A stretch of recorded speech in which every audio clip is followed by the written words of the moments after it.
tiene la función más importante porque es lo que nos define como seres humanos, ¿cierto? Sino que el resto de nuestro cuerpo, en más del 97%, lo compartimos con la escala biológica inferior, ¿no es cierto? ¿Qué nos hace diferentes? Lo que ocurre y lo que se procesa en nuestro cerebro, ¿sí? Eso es lo que nos hace diferentes. Entonces, ¿cómo piensan sus compañeros, sus compañeras, los demás aquí? ¿Cómo sienten y cómo actúan? Es diferente, ¿cierto? Y esa diferencia tiene que ver con su historia personal, con su genética, con su formación, con sus propias experiencias, con muchas cosas, ¿no es cierto? Desde su personalidad. Este conocimiento de saber cómo el cerebro es un órgano tan importante no viene de ahora. Se ha mejorado, se ha perfeccionado desde el desarrollo de las neurociencias, pero podemos ver cómo en el siglo IV a.C., ya el padre de la medicina nos decía qué cosa y para qué sirve el cerebro y por qué es tan importante en la vida de la gente. Y entonces le vamos a pedir a su compañero, mejor lo pongo en presentación, ¿no? Para que lo puedan leer todos. ¿Lo leo, doctora? Espérate, lo voy a poner en presentación.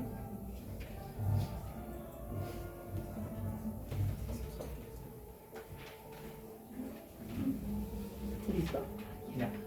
Los hombres deben saber que ningún otro lugar sino del cerebro proceden las alegrías, los placeres, la risa y las diversiones, y los dolores, penas, tristezas y lamentaciones.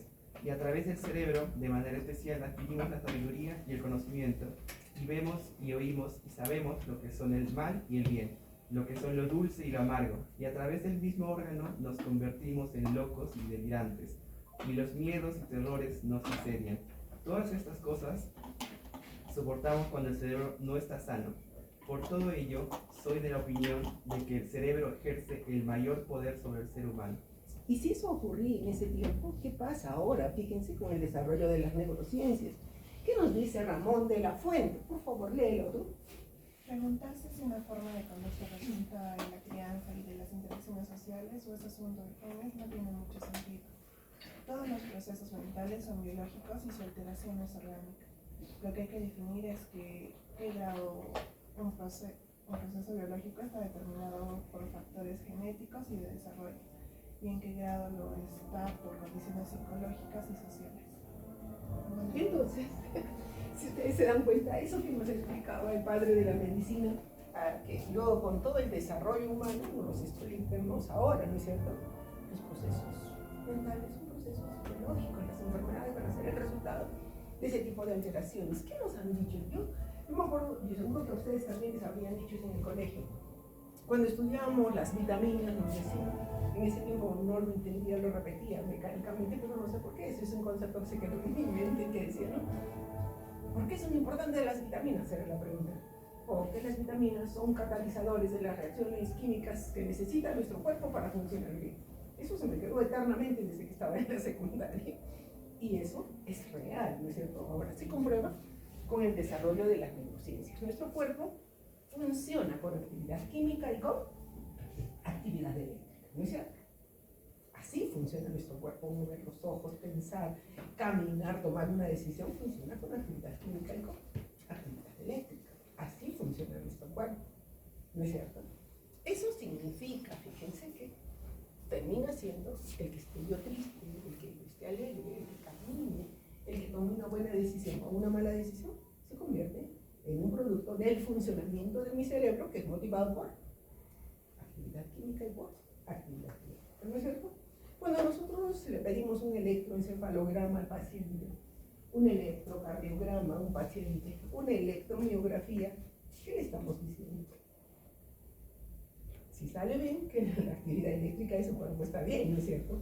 Pero si los picos salen alocados, ¿no? O los picos salen mal, algo no está bien, ¿cierto?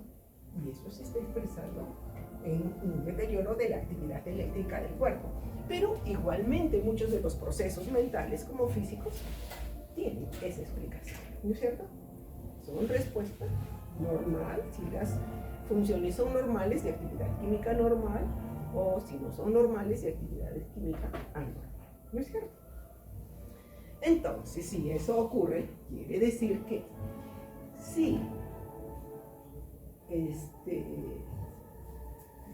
mi cerebro funciona bien, soy un chico feliz, soy saludable, hago lo que me corresponde por ciclo vital, tengo mis metas bien definidas, el cuidarme, ¿no?, de los peligros, porque el mundo va a seguir como está, peligroso, y también soy capaz de manejar la incertidumbre, porque recuerden, nosotros tenemos certezas de todo lo que nos va a pasar, ¿no? ¿No es cierto? Nos manejamos en incertidumbre, no sabemos si salimos y nos damos una caída por las gradas o si se detiene el ascensor, no sabremos. Pero no estamos pensando en eso constantemente, ¿cierto? No pensamos en la vida, ¿sí?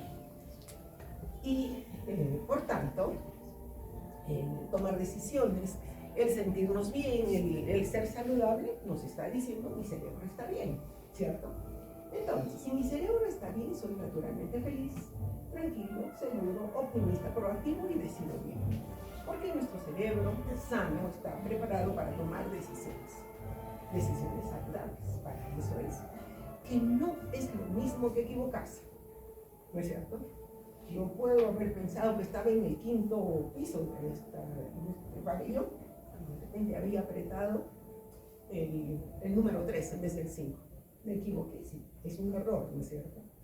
Pero cuando yo decido, evaluado situación y he elegido, ¿no?, esto me hace bien, esto me hace mal, esto tiene consecuencias así, y he tomado una decisión, ¿cierto? Eso es. Entonces, nuestro cerebro está preparado para tomar buenas decisiones. ¿Qué pasa si mi cerebro disfunciona? Si no está bien, si su actividad química o su actividad eléctrica no está bien. Y eso es multifactorial, ¿no? La etiología puede ser de mil formas y causas. Entonces, de pronto ya no estoy alegre, me vuelvo triste, me vuelvo inseguro, temeroso, anticipo lo malo, soy negativo a las experiencias, ¿no?, futuras, y por supuesto, tomo malas decisiones. Entonces, cuando a veces dicen, ¿no?, los psiquiatras, no hables con los psiquiatras, te leen la mente. Nadie lee la mente, ¿no es cierto? Lo que hacemos, y es algo que ustedes tienen que aprender, es al escuchar.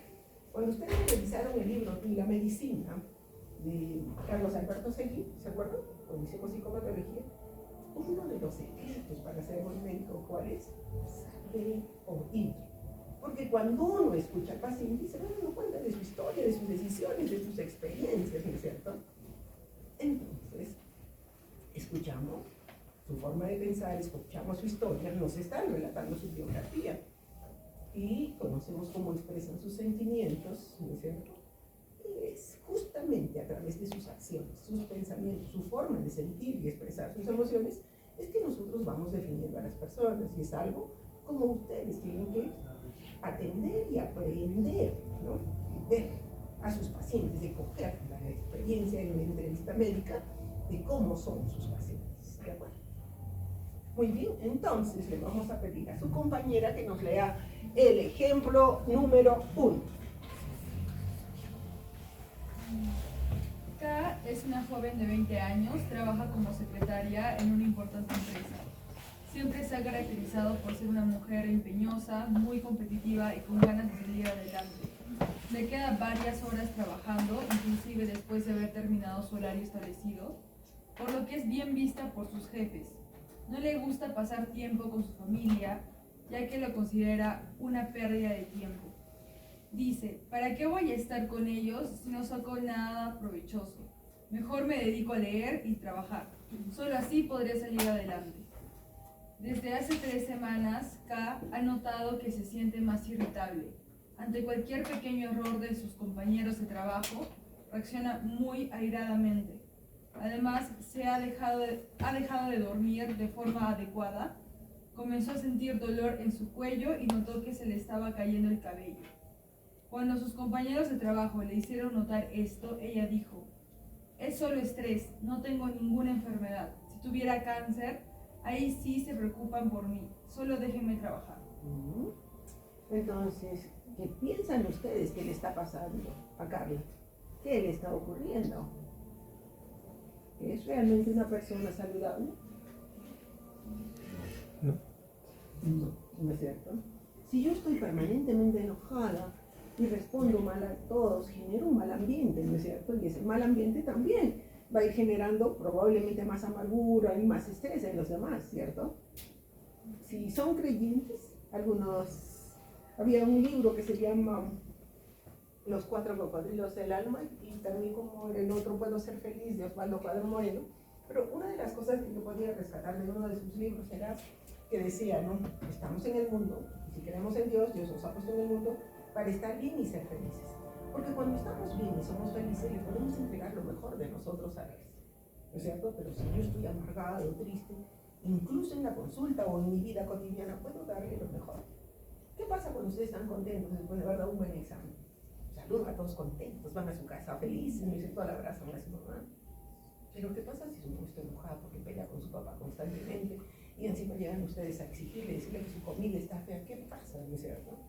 Entonces, la realidad es que cuando estamos bien y somos felices, sí podemos dar lo mejor de nosotros a Dios. En ese sentido, el libro concluía que más que un derecho, se convierte en una obligación buscar estar bien y ser feliz. Entonces, porque eso mejora nuestras relaciones familiares, sociales, laborales y académicas. Muy bien, tú por favor lee el segundo ejemplo.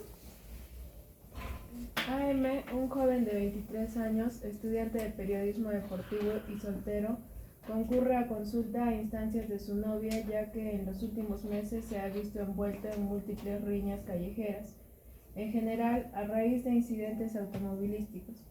En la entrevista, AM describió con detalle el desarrollo de estos episodios, comentando los eventos subjetivos que suelen precederlos. En general dijo, estas peleas se producen en días en los que me levanto, me siento inquieto y con una sensación de angustia que me va llenando de tensión. No puedo evitar descargarla con extraños en la calle. Después de las peleas que él reconoce que provoca con toda intención, siente que la tensión disminuye y que en su lugar se presentan sentimientos de vacío y tristeza. Por lo general, AM siente que su vida carece de experiencias placenteras o que si las tiene, a él le cuesta disfrutarlas. El examen físico junto con los exámenes de laboratorio incluidos toxicológicos para drogas y abuso realizado por el médico general encuentran a un joven con una salud adecuada. Tenemos una salud adecuada, si nuestro cuerpo funciona bien, si estamos amargados, tristes, si queremos pelear con todo el mundo. No es cierto. Porque somos esa unidad que estamos cansados de repetir, ¿no es cierto? Y entonces aquí volvemos a esta definición de salud, que ustedes se la conocen de memoria y que desde que empezaron medicina se la saben, ¿no es cierto? ¿Y qué nos dice la Organización Mundial de la Salud? Que la salud es un estado de completo bienestar físico, mental y social, y no solamente la ausencia de enfermedad o de dolencia. Eso nos dice, ¿no es cierto? Entonces, si nosotros traspolamos este concepto de la Organización Mundial de la Salud a lo que sería la salud mental, tendríamos que rescatar 3 ideas fundamentales. La salud mental es una parte integral de la salud, ¿no es cierto? Lo que significa que sin salud mental no hay salud, ¿sí? La otra idea medular a partir de este concepto es que la salud mental es más que la ausencia de enfermedad. Podremos hacer un diagnóstico en cualquiera de los demás y de repente no le encontramos, de acuerdo a las clasificaciones de la CIE-10 o del DSM-5, los criterios diagnósticos para decir que tiene un trastorno. Pero sin embargo, no es una persona feliz, no es una persona aportante, siempre pone piedras en el camino, le marca la vida a los restos. Diríamos que está bien. Puede que no tenga un trastorno mental definido, pero nosotros podemos decir que la salud mental es más que la ausencia de enfermedad. ¿Listo? Y la otra idea medular es que esa salud total, tal como nos las define la Organización Mundial de la Salud, está íntimamente relacionada con la salud física y nuestras conductas. Llegar a mi casa enojada a tirar las cosas es una conducta negativa que altera el resto, ¿cierto? Y puede que no tenga ningún diagnóstico de uno. Es más, todos puedan creer que soy la persona más dulce del mundo, ¿cierto? Entonces, miren cómo la salud mental está íntimamente relacionada con la salud física y la conducta. Entonces, ustedes ya están en un año que se terminó. En un avance de la carrera, ya saben, ¿no es cierto?, cómo nuestro cuerpo interactúa y les han hablado mucho acerca de la microbiota, ¿no es cierto?, y el papel que constituye en la buena salud de nuestro cuerpo. También se han dado cuenta que si esa microbiota se altera, mucho de los neurotransmisores que tenemos a nivel del cerebro están también ubicados, ¿no es cierto?, en todo lo que es el tracto gastrointestinal, ¿cierto? De tal manera que también es real que tenemos un sistema nervioso entérico, ¿no es cierto?, que conecta directamente nuestro sistema nervioso autónomo con nuestro sistema digestivo. Y cómo mucho de lo que ocurre aquí, como tristeza, impacta en nuestro funcionamiento intestinal, produciendo el colon irritable, cantidades de cuadros, las gastritis, las úlceras, y como la persona ansiosa comienza, de que me duele aquí, ¿no es cierto? Se tranquiliza y eso pasa. Entonces, en esa interacción es como nos movemos, de tal manera que podemos afirmar que la salud mental está íntimamente relacionada con la salud física y la conducta. ¿Listo? Entonces, nosotros tendríamos que ver y definir también a partir de este concepto grande que nos da la Organización Mundial de la Salud sobre lo que es la salud en general, tratar de especificar bien a qué se refieren cuando hablamos sobre la salud mental en particular. Y entonces la Organización Mundial de la Salud nos da características que podemos evaluarlos tanto en nosotros mismos como en el resto de las personas, fáciles de ubicar, ¿no es cierto? Por ejemplo, nos va a decir que en la definición que tenemos, ¿cierto?, un estado de bienestar en el cual cada uno de nosotros se da cuenta y evalúa sus propias actitudes.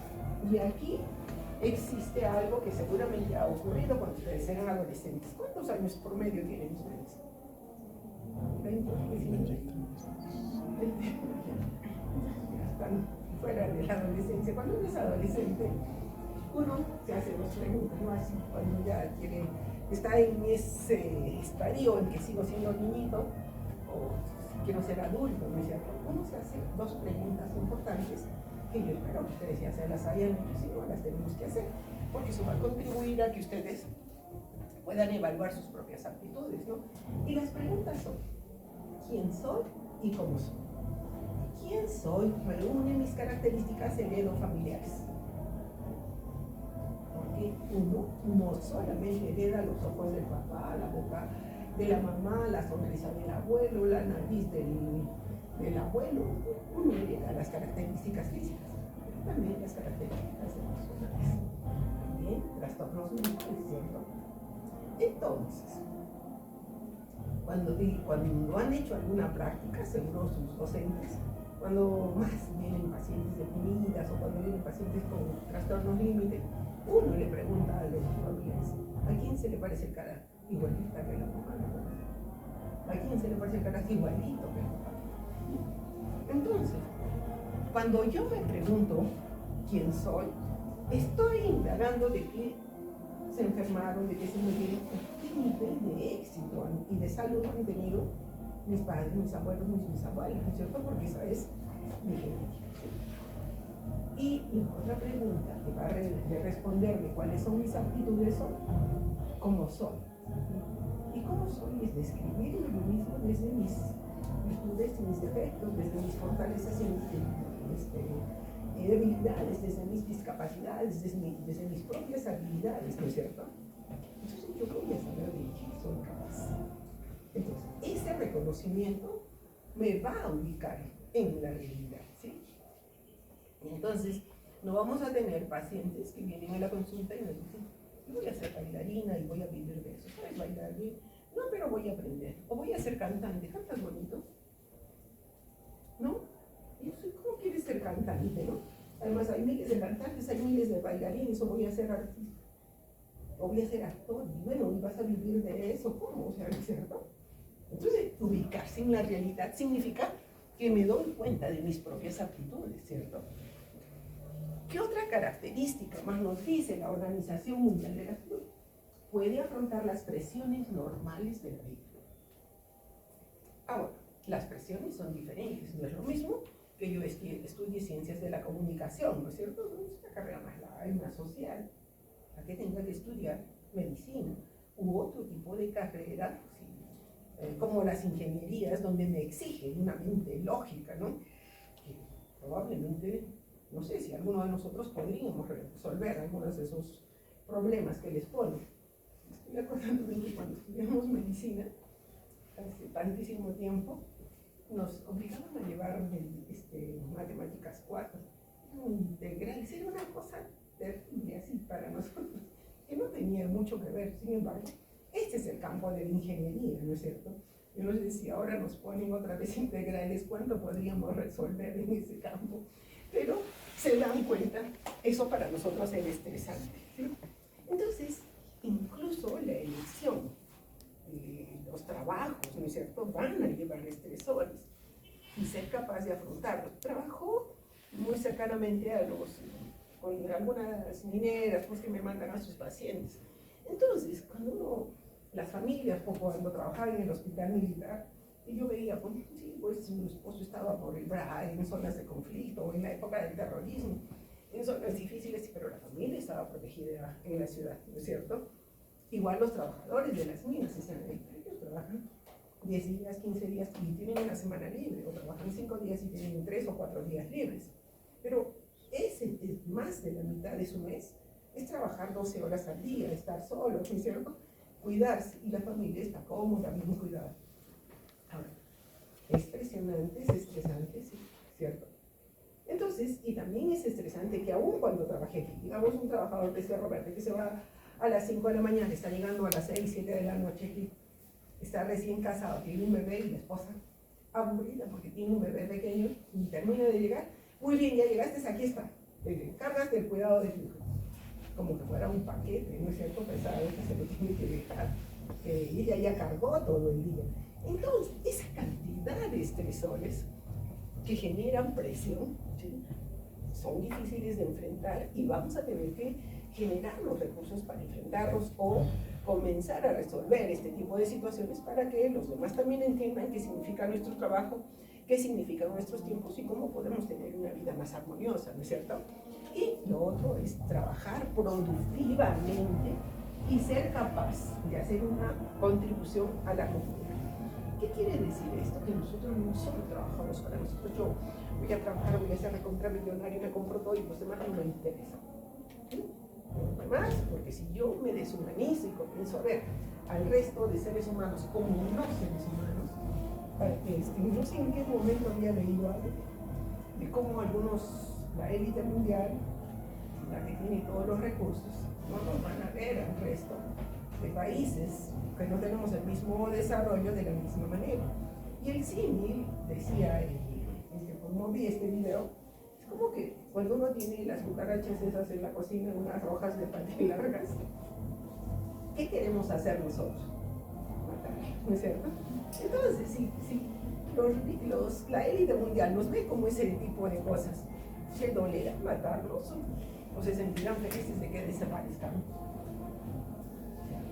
Entonces, la humanidad no la podemos perder, nuestra condición de seres humanos no la podemos perder y no trabajamos solo para nosotros, sino que el sentido de nuestra vida corresponde además a dejar huella en la vida de los demás. Cada uno de los pacientes que llega a su consultorio tiene que salir no solamente curado de la gripe, de la neumonía, de cualquier problema infeccioso, respiratorio o de otro órgano, ¿no es cierto? Y además debiera salir como mejor hijo, mejor esposo, mejor esposa, mejor amigo, ¿no es cierto? Mejor ciudadano. Esa es nuestra tarea y sería la forma como contribuimos a nuestra comunidad, ¿cierto? Entonces nos vamos a dar cuenta que desde esta perspectiva la salud mental es absolutamente importante para el funcionamiento efectivo de cada uno de nosotros en forma individual y también de las comunidades. Si tenemos una población de estudiantes sanos, y ese es el otro problema que tenemos ahora, ¿no? Yo he dejado de hacer prácticas en el momento que dejé el hospital, entonces ya me dediqué solo a las clases teóricas, ¿no? Pero les pregunto a los jefes de prácticas y me dicen, doctora, de los 5 pacientes, de los 5 alumnos que tengo, 2 tienen tratamiento psiquiátrico, unos no lo cumplen, otros sí, Y les sigo preguntando, ¿cierto? Un problema, porque es justo en psicopatología nosotros les dijimos, todos tenemos problemas, no existe un ser humano perfecto, pero si me doy cuenta, trabajo en eso para mejorar, ¿no es cierto? Esa es mi tarea.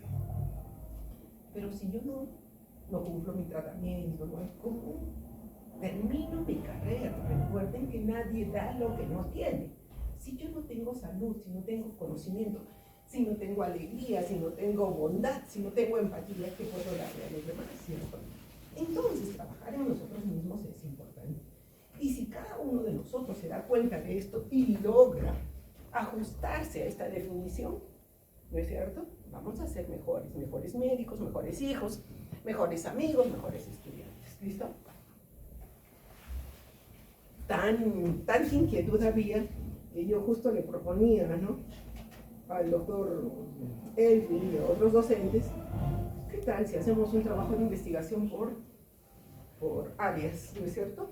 Recuerden que en nuestra universidad hay lo que es el área de las ciencias de la salud, el área de las ciencias sociales y el área de las ciencias formales, ¿no es cierto?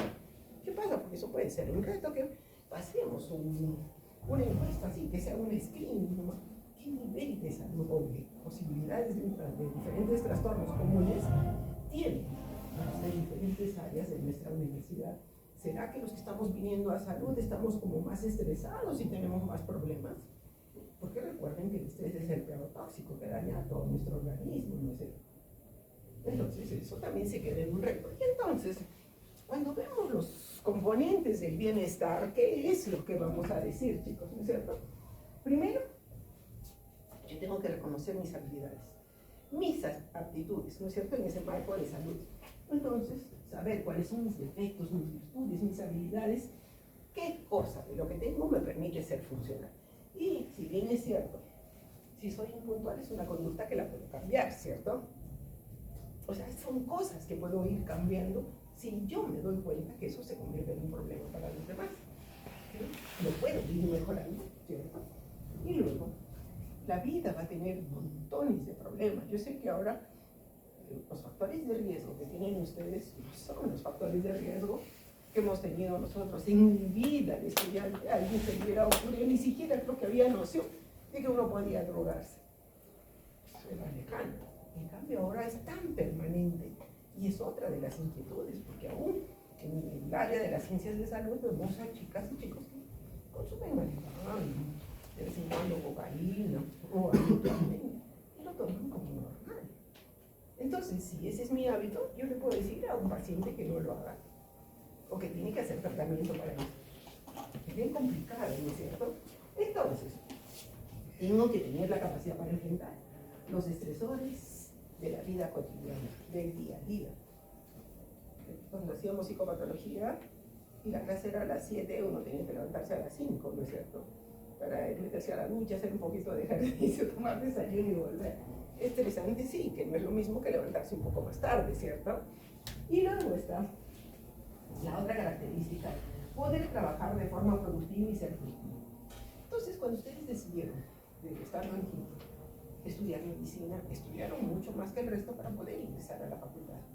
Y ya inmersos en la facultad se han dado cuenta que se requiere leer fundamentalmente, porque tampoco es que tengamos que tener la inteligencia superdotada de Hawking o de Einstein, ¿no es cierto? Con una inteligencia normal y la voluntad para hacerlo podemos lograr lo que queremos, que es establecer y lograr nuestros objetivos, alcanzar cada una de nuestras metas. Entonces, si hemos definido la salud mental como ese bienestar, esa capacidad de conocer nuestras fortalezas y debilidades, como nuestra capacidad para dejar huella en el mundo, estamos hablando de conductas, ¿no es cierto? Y yo quiero que ustedes hagamos un poco un esfuerzo para que podamos diferenciar lo que es la psiquiatría, ¿sí?, en el campo de la salud mental. Yo les decía que hace una semana hubo esta mesa redonda sobre la salud mental en Arequipa. Entonces, cuando nos presentaron los cuadros, estaban hablando de los trastornos psiquiátricos, ¿no es cierto? Entonces nosotros tenemos que hacer una diferencia entre lo que son los problemas de salud mental de lo que son los trastornos psiquiátricos, ¿cierto? Porque, por ejemplo, esta señorita Carla o el otro joven periodista están enfermos, tienen una salud plena, les han hecho todos los exámenes, todo está perfecto en su cuerpo. Bueno, a la chica ya se le comenzó a caer el pelo, ¿cierto? Sin embargo, estar sano, eso no es simplemente no ser diagnosticado de una enfermedad, ¿no es cierto? O carecer de una dolencia. El que yo tenga tan mal carácter, o que no pueda controlar mis impulsos y que maltrate a mis compañeros, ya es un indicador de que mi salud mental no está bien, ¿cierto? Puede que no tenga un trastorno. ¿Se acuerdan cuando hicimos en psicopatología y comenzamos a ver los modelos de atención en salud y les describíamos? Me acuerdo mucho del caso clínico de Leonardo, ese chico que estudiaba, estaba en el segundo de la residencia de cirugía, hijo de uno de los hombres más ricos de España, dueño de varios bancos, rubio, millonario, que venía con un Porsche a sus clases y todo. Pero era un narciso completo, simplemente no le daba la gana de estudiar las técnicas laparoscópicas, porque por aquí yo sé que soy capaz de todo, ¿no es cierto? Entonces, si ustedes se dan cuenta del nivel de funcionamiento, incluso a veces no termina de encajar, porque la sociedad entiende que alguien que tiene mucho dinero y tiene tantos recursos y satisface todo, podría estar sano, ¿no es cierto? Podría, al juicio de los demás, sin que realmente ocurra eso. Entonces, yo quiero que ustedes vean.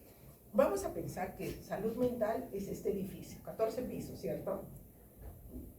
Los 3 últimos pisos son lo que es psiquiatría. Pero desde la base, esta salud mental va a involucrar todas las conductas buenas, positivas, y las conductas no tan buenas, negativas, ¿cierto?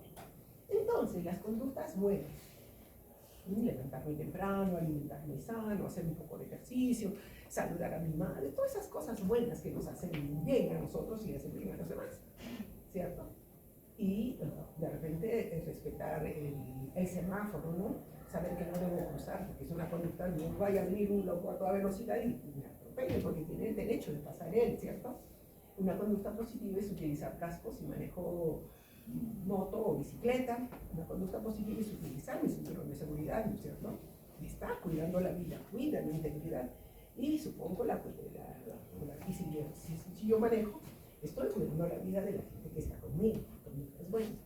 Pero existen otro grupo de conductas que no son buenas, que ponen en riesgo la vida y la seguridad de otros.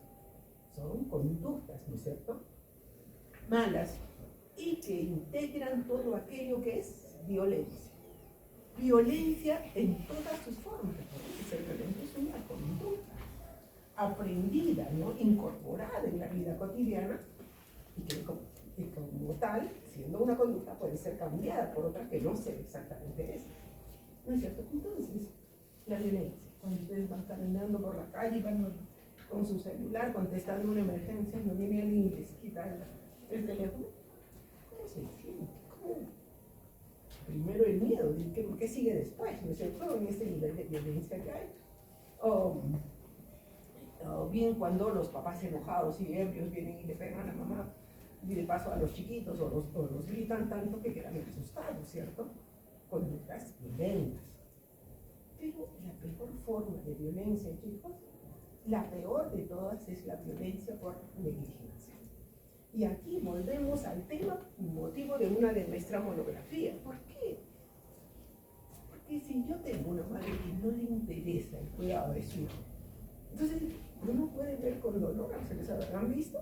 Cuando las mamás están lactando y ellas están mirando su celular, pues, en un acto mecánico, porque el lactar, el acercarse a su hijo, es dedicarle el tiempo, la mirada, no es cierto, todo a su hijo. Eso es un acto por negligencia. Toma leche, alimentate, pero yo estoy en mi mundo, estoy haciendo otra cosa. O cuando el chico no rinde en el colegio, o lo cuelgan y la madre ni por enterada. Entonces, el maltrato por negligencia, no me importa lo que te pase, si aprendes, si te enfermas, si sufres, no quieres. Es la peor forma de maltrato, y eso es algo que está ocurriendo cotidianamente. ¿Qué pasa ahora con el derecho que tenemos las mujeres a trabajar sobre el niño? ¿Quién se ocupa de los hijos? ¿Quién los cuida? ¿Quién los ve? Y yo, cuando vienen a la consulta, les digo así digamos, una joya de oro de 24 quilates o llena de diamantes o de esmeraldas, se le entregan al primer hijo de vecino que encuentran. Sin embargo, lo que ocurre cotidianamente, porque tengo que trabajar, busco a la primera empleada que encuentre y que se quede cuidando. No conozco sus hábitos, su nivel de salud, su nivel moral, y son formas de maltrato por negligencia. Porque no me está importando ni siquiera tu formación, porque no sé en manos de quién te dejo, ¿no es cierto? Existe otra forma de conducta que ya no solo daña lo físico, sino también daña lo moral. Y allí están todas las conductas corruptas. En el mundo y en nuestro país, la corrupción atraviesa todas las clases sociales, todas las profesiones. Antes nosotros los médicos nos sentíamos como más protegidos, la empatía, el cuidado de nuestros pacientes nos hacía sentir que no podíamos hacer ciertas cosas. Y de repente cuando uno viene en la consulta y le dice, me dijo que tenía una úlcera, que tenían que hacerme una colonización a nivel de útero, pero después hay otro doctor y me dijo que nunca me han hecho ninguna colonización y no tengo ninguna úlcera, pero me cobraron por hacer eso y no me lo hicieron. O esa cantidad de cosas, ¿no? Yo no entiendo que todos queremos lucir cada día mejor, pero estudiamos medicina para estirarle la cara a alguien, para aumentarle los senos, aumentarles el derrier. Ese es nuestro objetivo de vida, para eso nos formamos como médicos. ¿Cuál es la razón? ¿No? ¿Por qué hemos elegido esta carrera? Entonces son cosas que nos tenemos que cuestionar y que están lindando entre las conductas que pueden ser buenas o malas. ¿Listo? Entonces, esa es este otro tipo de conductas que digamos que está ocupando los otros siguientes tres pisos. Estarán los tres de violencia, los tres de corrupción en todas sus formas. Y luego está el subdesarrollo.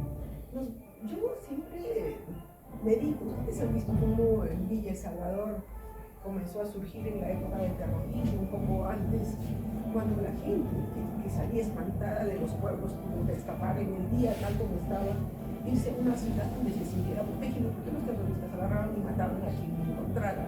Peor si era un trabajador del Estado, fuera profesor, médico, policía o quien sea. Oigan, entonces, ir a un lugar con otro idioma, ir a un lugar donde no tenían familia ni nada y comenzar a vivir en la máxima pobreza. Pero igual la gente que viene de las alturas de Puno, de Arequipa, cuando vienen a las ciudades, como vienen, viven en casi un desierto todo el año, tienen una casita más o menos levantada, tienen agua, les agua, se organizan, tienen una escuelita, tienen cosas, ¿no es cierto? ¿Qué subyace en su mente? ¿Qué hace que se transforme esa realidad? ¿Qué pasa en la mente de gente que vive en los barracones del Callao, del Río, ¿no es cierto? Que por generaciones hay un callo que chorrea desde el bisabuelo, el abuelo, el padre, el nieto, y a nadie le interesa. Entonces, la pobreza y el subdesarrollo es entendido no solamente por carencia de recursos económicos, sino de recursos psicológicos, de capacidades para transformar nuestra realidad inmediata y ser diferente. ¿Listo? Entonces, los problemas de salud mental en nuestro país son la violencia en todas sus formas, la corrupción que está corrompiendo la vida y la salud de todas las instituciones públicas y privadas de nuestro país y el subdesarrollo. En una encuesta que se hizo, ¿no es cierto?, para conocer la opinión pública de todos los peruanos respecto a los problemas de salud mental, primero es que son problemas multisectoriales, abarcan toda la sociedad, comprometen a todas las poblaciones y por supuesto afectan el desarrollo nacional. Si yo tengo que construir un reservorio, una pista, miren chicos, el puente de el puente Grau, el puente Bolognesi, ¿cuántos años tiene? Más de 200 años, ¿no es cierto? Se ha caído. Vemos cómo ahora los ingenieros pueden construir un puente que se cae porque pasa un camión. Se supone que tenemos mayor desarrollo tecnológico, más información, como para hacer las cosas más sólidas, que es lo que ocurre, ¿cierto? Entonces, la percepción de la gente es que están comprometiendo su desarrollo, comprometen no solo el desarrollo social, ¿no?, y de la comunidad, sino que también comprometen muchas poblaciones. Entonces, en esa encuesta, ¿qué se hizo? Se dio, fíjense, que el problema que más dañaba la salud mental en nuestro país, ¿cuál era? La corrupción. Seguido de qué? De la delincuencia y la falta de seguridad. Podemos salir tranquilos de la universidad en la noche y que no nos pase nada. No. Y yo, un poco como una anécdota, estoy viendo un chiquito, pero es ingeniero agrónomo, así siempre el primero aquí de la universidad. Y me dice que cuando él era estudiante es flaquito, así, sigue siendo delgado y alto. Entonces salía como a las 9 y salía por esta puerta de atrás de la universidad. Y casi llegando a la esquina, un tipo se le acercó y lo apuntó con un cuchillo. Cadenito, asustado. Dame toda tu plata. Sacó toda su plata y lo que costaba el pasaje en ese tiempo era 70 céntimos el pasaje en la combi. Entonces a él le daban un sol 40 o un sol 50, ¿no es cierto? 70 de ida y 70 de ida y 70 de venida. Sacó todos sus bolsillos y solo tenía esa plata. El ladrón lo mira. Dame tu teléfono. Él igual sacó su teléfono. Era de los botoncitos, no los digitales. Ese es tu teléfono. El ladrón lo mira, le devuelve el teléfono, le devuelve la plata, le da la mano y le dice, para ayudarte en lo que quieres. Él se acordaba, se fue asustado a su casa, obvio, por no. También después se comenzó a reír por lo que le había pasado. Pero nosotros miramos ahora, ¿algún ladrón nos haría eso ahora? No, no es cierto, hasta los ladrones tienen una coincidencia, no, o sea, una empatía que no tienen ahora. No sé qué es lo que ha pasado, pero esta delincuencia tan grave, ¿no? Tan terrible, esa falta de seguridad, ¿cómo podemos transitar libremente por la ciudad? Y luego la situación económica del país. Si bien tenemos un país con una estabilidad que muchos otros quisieran, ¿no es cierto? Porque no estamos, ustedes no han vivido en la época en que un médico ganaba $70 por mes y que un profesor ganaba $20 por mes, así, con sueldo del Estado. Entonces podemos ver qué significaba eso, ¿no es cierto? No es la realidad que tenemos ahora. Sin embargo, sí existen problemas en la situación económica del país porque como que esos ingresos no están bien distribuidos y están más del lado de la gente informal, aquella gente que no contribuye a que mejore la sociedad porque no paga impuestos, ¿cierto? Y luego de estabilidad política, ¿cierto? Nos hemos dado cuenta que en el último tiempo 6 presidentes seguidos que ninguno cumplió los periodos, ¿no es cierto? Entonces lograr que ahora pues cumplamos por lo menos con entregar el poder en el 2026 se convierte en un respeto a la institucionalidad y está bien, pues lo haremos, por lo menos eso, porque hay cosas que se tienen que hacer. Es como si dijéramos, ustedes tienen que hacer la carrera en 7 años y no pueden, hay tanto problema, mejor que lo terminen en 2. Está bien. Tienen que hacerse las cosas como están. Entonces, los problemas de salud mental en nuestro país son la corrupción, la falta de seguridad, la delincuencia, la situación económica, la estabilidad política que tiene que ver con eso, ¿cierto? En cambio, los trastornos de salud, los trastornos psiquiátricos, ¿por qué hacemos esta disquisición? Porque si yo involucro todo salud mental, es como que se perdiera, ¿no es cierto? ¿Qué cosa tenemos que hacer cada quien? Y cómo orientarnos. Entonces, los trastornos de salud mental más frecuentes en nuestro país son los que ustedes van a ver en el desarrollo del curso. Sí, pero fíjense, en la discusión que tuvimos en esa mesa redonda, se vio, bueno, hasta antes de la pandemia, 1 de cada 4 peruanos tuvo o va a tener un problema de salud mental a lo largo de su vida. Después de la pandemia, ya no, es 1 de cada 5. Después de la pandemia es 1 de cada 4. Aquí estamos, ¿cuánto? ¿40? ¿30? ¿Cuántos tendríamos un problema de salud mental en este momento? Lo vamos a tener después, ¿cierto? Entonces se han hecho mucho más frecuentes. Entre el 20 y el 25% de la población ha experimentado algún problema mental a lo largo de su vida. La población más afectada, entre los 15 y los 29 años, especialmente mujeres, que son las que más psicofármacos terminamos utilizando. En el 2024 ha habido más de 10.000 casos de depresión moderada grave y alrededor de 3.000 intentos de suicidio. Si alguno de ustedes se ponen a investigar cuántos chicos de nuestra universidad se han llegado de cuenta, cuántos de ellos son estudiantes de medicina o internos de medicina. Entonces, es un problema que sí nos afecta como trastorno mental, ¿no es cierto? ¿Y qué más? La salud mental, por tanto, se convierte en un desafío creciente en nuestro país porque el impacto es en la gente joven y en poblaciones más vulnerables. ¿De acuerdo?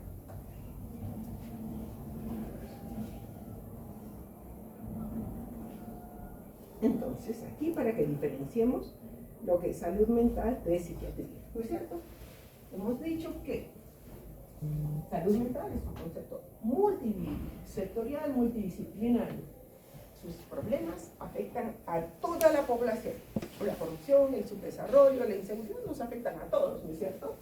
Y afectan el bienestar nacional. Los trastornos mentales, ¿a quiénes afectan? Al individuo y a sus familias, a su comunidad, las chiquitas, es que, ¿no es cierto?, no tienen los recursos suficientes. Entonces, cuando uno hace un estudio acerca de cuáles son los problemas psiquiátricos más frecuentes, utilizando como base de datos todas las consultas que hacen los hospitales regionales de las principales ciudades del país, encontramos, fíjense, como problemas de salud, de trastornos mentales que afectan la salud mental, el episodio depresivo, los trastornos de ansiedad generalizada, el consumo de alcohol y sustancias psicotrópicas. Esos son nuestros problemas, como trastornos mentales. Los problemas de salud mental, ya saben, se van a caracterizar porque tienen que tener un abordaje multisectorial, tienen que tener un abordaje multidisciplinario y porque afectan a toda la población, nos afectan a todos, ¿no es cierto? Entonces, aquí tenemos que como seres humanos, desde nuestra perspectiva biológica, psicológica, social, ¿no es cierto? En lo social vamos siendo afectados ¿por qué? Por factores políticos, culturales, económicos, ambientales y también por una realidad física. La pandemia ha sido una realidad que nos ha impactado, venir de fuera, ¿no es cierto? Los desastres naturales, ¿cómo nos hemos sentido el día que han habido esos terrales? Y que la ciudad estaba así, oscura, ¿no es cierto? Hasta el ánimo de temor, ¿no? ¿Qué más puede pasar? Entonces, en esta unidad que somos, podemos ser afectados porque nuestra interacción es constante por problemas políticos, culturales, físicos, económicos, que van a ir determinando no solo nuestra salud mental, sino también la posibilidad de hacer trastornos psiquiátricos. Y entonces, ahora sí, le pedimos a su compañero que lea el caso clínico. Tú, por favor. En mi práctica como médico psiquiatra he visto casos interesantes. Uno es el de los hermanos Rómulo y Abel. Abel es un paciente con esquizofrenia, una enfermedad mental usualmente considerada como severa. Rómulo, su hermano mayor, es una persona sin alguna enfermedad mental, el cual trabaja como un alto ejecutivo de una empresa importante. Abel toma sus medicamentos para controlar los síntomas de su enfermedad. Ayuda a su madre anciana en los quehaceres del hogar. Él mismo refiere que a pesar de la enfermedad se siente muy feliz de poder ayudar a su madre. Rómulo, por su alto cargo ejecutivo, dice que no tiene tiempo para pasar con su madre y su propia familia. No tolera adecuadamente la frustración y tiende a tornarse irritable. Constantemente ve el reloj cuando acompaña a su hermano a la consulta. Una vez me dijo: doctor, apúrese, tengo que ir a una reunión importante del trabajo. Abel, en un momento de máxima lucidez, le dijo a su hermano: cálmate, acá el enfermo pareces tú. Entonces, como vemos, Abel sí tiene una enfermedad mental, ¿no es cierto? Pero goza de una buena salud mental. Es gentil, es amable, es empático, es comedido, ¿no es cierto? Mientras que Rómulo, a pesar de no tener ninguna enfermedad mental diagnosticada como tal, no goza de una buena salud mental. Esto nos responde también a las interrogantes de los primeros casos clínicos que nos muestran. Y entonces, esta definición, ¿no es cierto?, es importante acerca de la salud mental. Nos está diciendo que nuestra salud mental, es cierto, está determinada por factores biogenéticos, por factores y determinantes familiares y por determinantes sociales. Pero no solamente eso, porque desde una perspectiva ecológica estamos añadiendo que los desastres naturales, las pandemias como las que hemos vivido, la baja calidad de vida, la violencia en todas sus formas, que son problemas de salud mental, la corrupción generalizada, ¿a qué nos van a llevar? Alteraciones en nuestras conductas y probablemente a trastornos mentales. ¿Listo? Entonces, si nosotros rápidamente vemos los determinantes genéticos para nuestra buena salud, la herencia, nuestra genética. ¿Sí? Habíamos dicho ya desde el comienzo, lo mismo que las personas sanas se junten a que sean los pacientes. Cuando nosotros tenemos internados con pacientes de la clínica, les dejamos claros, no pueden ser amigos, aquí son compañeros, ¿no? Transitorios, ¿no? Porque un ciego no mira a otro ciego. ¿Se acuerdan de Carlos Alberto Seguín en el libro de una medicina? Un paciente tiene serios problemas, va a llegar a otro paciente, lo va a ayudar, va a ser más complicado, ¿no es cierto? Entonces, la herencia, los recursos psicológicos.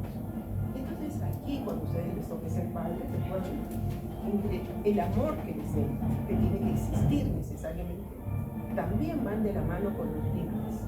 El marcar lo que está permitido y lo que no está permitido fortalece el desarrollo de nuestra corteza prefrontal.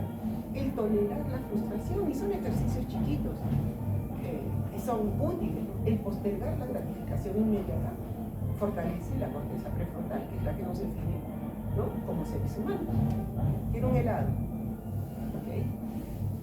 Si tenemos la plática y realmente hace calor, en 20 minutos, en 10 minutos, no en media.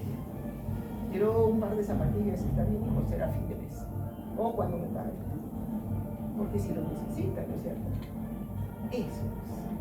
El que seamos, el que podamos desarrollar recursos psicológicos, significa que nosotros somos capaces de tolerar y metabolizar las frustraciones. ¿Qué pasa con los chicos? Los chicos que no lo hacen.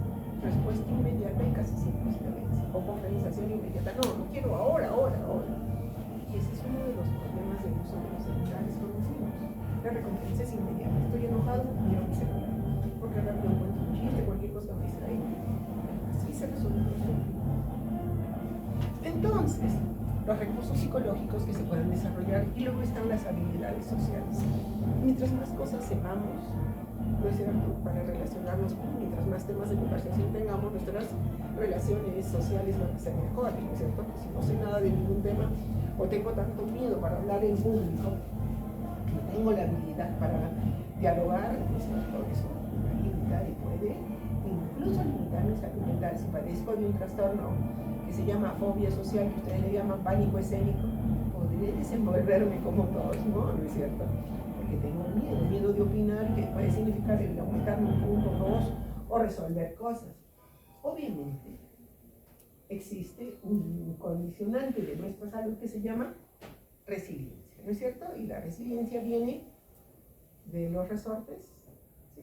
Es un concepto físico de los resortes, ¿no es cierto? Uno puede apretar el resorte hasta que parece que ya no va a existir, pero lo soltamos y el resorte vuelve a ser resorte, ¿no es cierto? Y la resiliencia tiene que ver con eso. Puedo haber sufrido todas las catástrofes, abandono, lo que sea, pero yo puedo ser capaz. Y esa es una condición de los seres humanos, de juntar los pedacitos chiquititos que pueda tener y salir adelante. Entonces, en consulta les suelo decir a los pacientes, es como que muchas cosas de la vida podríamos tener tiempos. Algunos tienen la suerte y capaz Dios les da 90, 80, pocos. Pero hay otra gente, y me acuerdo mucho, de los niñitos que trabajan en los cementerios, los aguateritos del cementerio, que hacen clases en la tarde o en las noches, pero en el día trabajan, llevan el agua en los tarritos para que la gente le cambie las flores a los muertitos y todo eso. Trabajan haciendo eso. Entonces yo he visto a chicos que han crecido en el orfanato Rocha de la Rosa, han terminado una carrera técnica o profesional, tienen hogares estables, ¿no?, firmes, con familias bien consolidadas, y que había en ellos resiliencia, ¿no es cierto? Esa capacidad para, a pesar de los problemas, salir adelante. Pero si yo me quedo en la queja, pero de chiquita, porque lo veo en la consulta, pero era pequeño y no hablabas conmigo, nunca estabas, no es posible. Pero si yo me quedo en la queja, nunca voy a salir adelante, ¿no es cierto? Para eso existe esta dimensión de la salud mental que se llama resiliencia. Esta capacidad para reconstruirme a pesar de los problemas. Están los determinantes familiares. los modelos de crianza han cambiado en la realidad, ¿cierto? Porque antes los que hemos tenido la fortuna de tener a nuestra mamá permanentemente en la casa, que nos esperaba la comidita caliente, o que teníamos que reunirnos todos a que llegue el papá para que todos almorcemos juntos, ¿no? Ese tipo de cosas que unían a la familia, ¿sí? Y es un modelo de crianza, es cierto que en algunos casos pudo verse exagerado el autoritarismo, pero al modelo de crianza actual, donde todo está permitido, y los papás, dale mamá, que no grite, ¿no? Eso no está bien. Al final le hemos dicho que eso termina siendo maltrato por negligencia. No me interesa. Y este es el otro aspecto que es fundamental.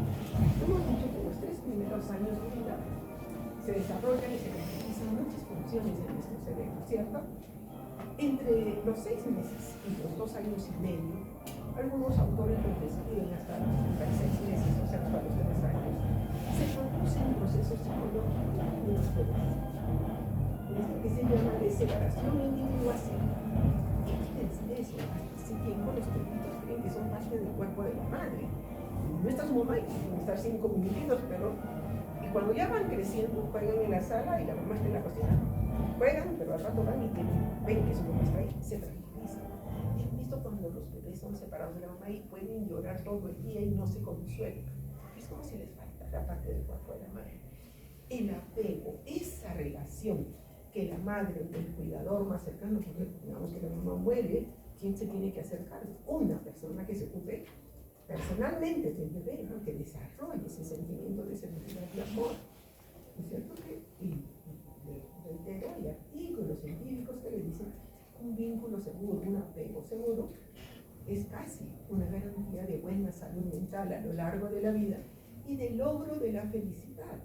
Entonces, miren cuán importante es esto que tenemos aquí. ¿Listo? El apego. Obviamente la satisfacción de las necesidades básicas. En un trabajo de investigación que se hizo entre todos los médicos de Johns Hopkins Hospital, igualados todos los médicos, en términos de éxito profesional y económico, se vio que los antecedentes de carencias económicas, porque no todo el que llegó allí ha sido súper rico y cómodo, ¿no es cierto? Hay mucha gente que ha luchado por eso.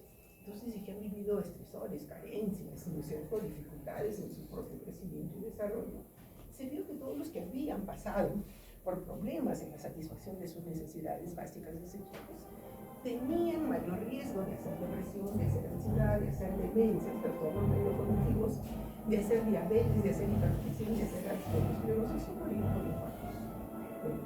Entonces, es un marcador. Entonces, la tarea de ustedes y la tarea de todos nosotros es tener una calidad de vida, no pueda ser millonario en una hora, pero disminuir satisfaciendo nuestras necesidades básicas, ¿no es cierto? ¿Cuánto estrés si tengo que ir al colegio si no he tomado desayuno o no he comido, ¿no es cierto? O llego a la casa y no encuentro una comida caliente, no hay ni quien me atienda, ni quien me diga porque mi madre no está, porque mi padre no está, ¿no es cierto?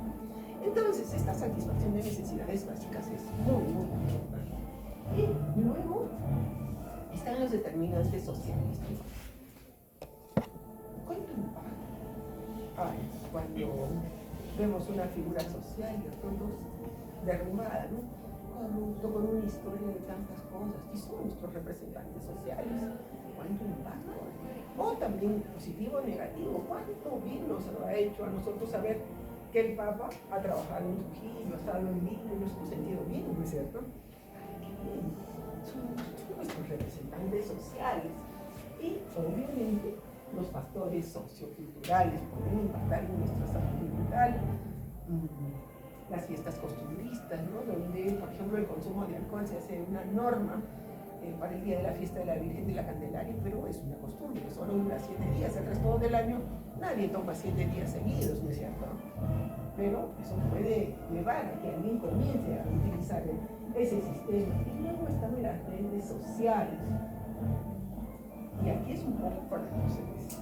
Recuerden que lo que se escribe, ¿no es cierto?, en cualquiera de estas redes, no se borra nunca, ¿no es cierto? Así que cuidado con las fotitos que mandan cuando estamos bien reunidos y hemos bebido o hemos estado haciendo cosas. Eso nunca se va a borrar. Es decir, en algún momento alguien las elige como directoras de un hospital o van a ser ministros de salud, alguien les va a sacar eso, ¿sí? Entonces tienen que ser cuidadosos porque además la vida privada se vive en el terreno de lo privado, no tiene por qué ser social. A veces uno no entiende cómo le tomo una fotito a la comida y la publico, le tomo una fotito que, o sea, cada una de las cosas que hacen, ¿no? ¿Y dónde está su mundo interno, su mundo privado? Eso no está bien. ¿Listo? Entonces vemos, y los estilos de vida, saludables o no, vemos cómo todos estos factores de un lado nos pueden llevar a que gocemos de salud mental o a que nos enfermemos. ¿Dónde los factores externos, como los desastres naturales, las pandemias, todos los problemas de salud mental que ya los hemos visto, nos pueden llevar a conductas anormales o a diferentes trastornos mentales? Entonces, aquí vemos como la salud mental global en el mundo, ¿no es cierto? El perfil epidemiológico arrojado hacia los trastornos mentales. En nuestro país igual, que era desde la pirámide poblacional ha cambiado, ¿no es cierto? Cuando nosotros estudiamos medicina, la pirámide era así. Ustedes estudian y la pirámide es así, ¿no es cierto? Es diferente la pirámide poblacional. Y si antes el perfil epidemiológico iba tras todos los trastornos infecciosos, respiratorios agudos, intestinales, ¿no es cierto? En este momento los trastornos mentales y neurológicos han cambiado ese perfil junto con las enfermedades crónicas, ¿no es cierto? Y más de malos hábitos de vida, como la diabetes, la obesidad, ¿no es cierto?, que se han convertido en problemas de salud pública. Y entonces, esto es para que veamos cómo ha cambiado el perfil del mundo. Y entonces, durante mucho tiempo, era muy difícil establecer como prioridad sanitaria la salud mental, porque no hay indicadores. ¿Cómo lo mido? ¿Cómo sé cuánto hay de daño cuando hay una enfermedad mental? Era difícil, por eso es que se generaron lo que se llaman los ABA, para que sea más fácil, años de vida ajustados a discapacidad. Y la discapacidad se divide por muertes prematuras y por la discapacidad que genera cualquier tipo de trastorno mental a lo largo de la vida. Que yo pierda productividad y no pueda estudiar o no pueda trabajar porque estoy deprimido, a un cuadro psicótico, o tengo un trastorno de personalidad, comienzo una carrera, la dejo, comienzo otra carrera y la dejo, nunca termino nada, estoy perdiendo, ¿no es cierto? No solamente mi economía, pierdo mi vida, mi tiempo. Entonces, esos años de vida ajustados por discapacidad que se llaman ABA, comienzan a medir la carga. ¿Qué significa padecer un trastorno mental? Entonces, aquí podemos ver cómo la depresión es uno de los problemas más grandes que tenemos, seguidos de la ansiedad y los trastornos debidos al consumo de sustancias, que son los trastornos mentales más frecuentes en nuestro país. Pero fíjense que esto también es casi una réplica de lo que va ocurriendo en el mundo. Entonces aquí vemos la discapacidad, ¿no?, producida por trastornos mentales y neurológicos a nivel de América Latina, donde vemos ese nivel de discapacidad en el Perú. Y aquí, frente a estos problemas, obviamente la Organización Mundial de la Salud se ha generado metas, ¿no es cierto?, retos para tratar de lograr que es necesario que ustedes los conozcan, porque alguno de nosotros tendrá que hacer algo, o lo hacemos todos juntos, o a pocos, cada quien podrá ir aportando para lograr. Entonces, uno de los retos es identificar causas, factores de riesgo y factores protectores. Entonces, tener claro que mi salud mental cruza mi vida desde el momento de la concepción y va avanzando a lo largo de las etapas de mi vida, y a lo largo de esas etapas de mi vida voy a tener factores de riesgo y factores de protección. El conocerlos es fundamental. Identificar factores biológicos y sociales modificables. Existen factores biológicos de disminuir el estrés materno. Me va a asegurar una población de niños más sanos, ¿cierto? El que la madre entienda cuál es su rol, porque querramos o no, las mujeres somos las destinadas a cuidar a los hijos, ¿no es cierto? ¿Quién más? ¿Quién tiene senos? ¿Quién tiene útero? ¿No es cierto? O sea, esa es la naturaleza. Entonces, identificar factores biológicos y sociales modificables y también saber cuál es el impacto de la pobreza, la violencia, guerra, la migración. ¿Qué creen que está pasando ahora, por ejemplo, en Gaza? ¿Han visto esos niñitos desnutridos? Es espantoso ver cómo las criaturas están en los puros huesos. Eso me recuerda que cuando yo hice el serum, lo hice en Andahuaylas, en la época del terrorismo. Y entonces, en el hospital, donde nosotros traíamos, por ejemplo, camiones de muertos que nos habían quemado los terroristas. Yo recuerdo un niñito que tenía como 10 años, que era de este tamaño y era flaquito, la bajaba. Ya tenía 10 años. Entonces uno lo veía chiquitito, tan delgadito, ¿no? Y eso es lo que va produciendo la pobreza y la violencia. ¿Qué está pasando en Gaza? ¿Qué pasa en los países en guerra? ¿Por qué a la gente le interesa hacer guerra? Porque la mejor forma de comunicarnos, o de vencer todo tipo de guerra o de violencia, es la comunicación, es entendernos, ¿no es cierto? Y también respetarnos como seres humanos. Pero si uno de nosotros piensa que el otro no es un ser humano y que puede ser un animalito que puede ser destrozado o le resulta incómodo, entonces allí surgen los problemas, ¿no es cierto? O porque yo deseo ser millonario, estimulo la guerra porque voy a vender mis armas, ¿no es cierto? Entonces, tenemos que dar cuenta de ese tipo de cosas. Y otro reto es avanzar en la prevención e instrumentar intervenciones tempranas. Reducir el tiempo de los enfermos no detectados. Al comienzo yo les decía, una depresión no tratada puede producir, de hecho produce una muerte neuronal. Un cerebro esquizofrénico va perdiendo pues igual. Entonces, usar un tratamiento es fundamental. Por tanto, tenemos que reducir el tiempo de enfermos no detectados, enfermos no tratados, desarrollar intervenciones de prevención primaria, proteger la niñez, eliminar el abuso de menores. Entonces, ¿por qué es tan grave el escándalo de Epstein, de la isla de Epstein? Porque había niñas, ¿no?, chiquitas que estaban siendo prostituidas o utilizadas sexualmente, ¿no es cierto?, por los grandes millonarios de la élite mundial, ¿cierto? Entonces, el tercer reto es ampliar el acceso a los tratamientos disponibles y fortalecer detección oportuna en los casos de atención primaria. Entonces, para hacer diagnóstico, si un paciente cree que un alcohólico necesita estudiar medicina, no es cierto, la gente dice, es un borracho, es un adicto, nos dicen, no es cierto. Ni siquiera han estudiado medicina. Pero realmente hacer el diagnóstico a quién le compete, ¿no es cierto? A qué médico de atención primaria y qué medidas tiene que tomar. Y reducir el costo de los medicamentos. De hecho, los medicamentos en psiquiatría son caros. Y con esto de que el laboratorio que lo produce, ¿no es cierto?, no puede dejar que otros lo produzcan, no salga ningún otro producto parecido ni como copia, significa que a veces nosotros hemos pasado por productos que costaban una sola pastilla 30, 40 soles, una pastilla. Y una pastilla no era suficiente para un tratamiento del día. Entonces, sabiendo que los tratamientos en psiquiatría no son de un día, ¿no es cierto? 6 meses, 8 meses, 1 año, 2 años, 5 años. Algunos tienen que usar medicación toda la vida, que no es tampoco de extrañar. Sabemos que un diabético usa medicación toda su vida, un hipertenso utiliza medicación toda su vida, ¿no es cierto? Un paciente con problema de tiroides usa su medicación toda su vida. Y cuando se cronifican los cuadros, entonces el Estado los libera de los impuestos. Entonces, una de las tareas que se tiene que cumplir es que reducir el costo de los medicamentos pasa por quitarles el impuesto, ¿cierto? Porque eso va a permitir que el laboratorio produzca para el resto de la población, ¿no es cierto? El socializar el conocimiento es básico, ¿no es cierto?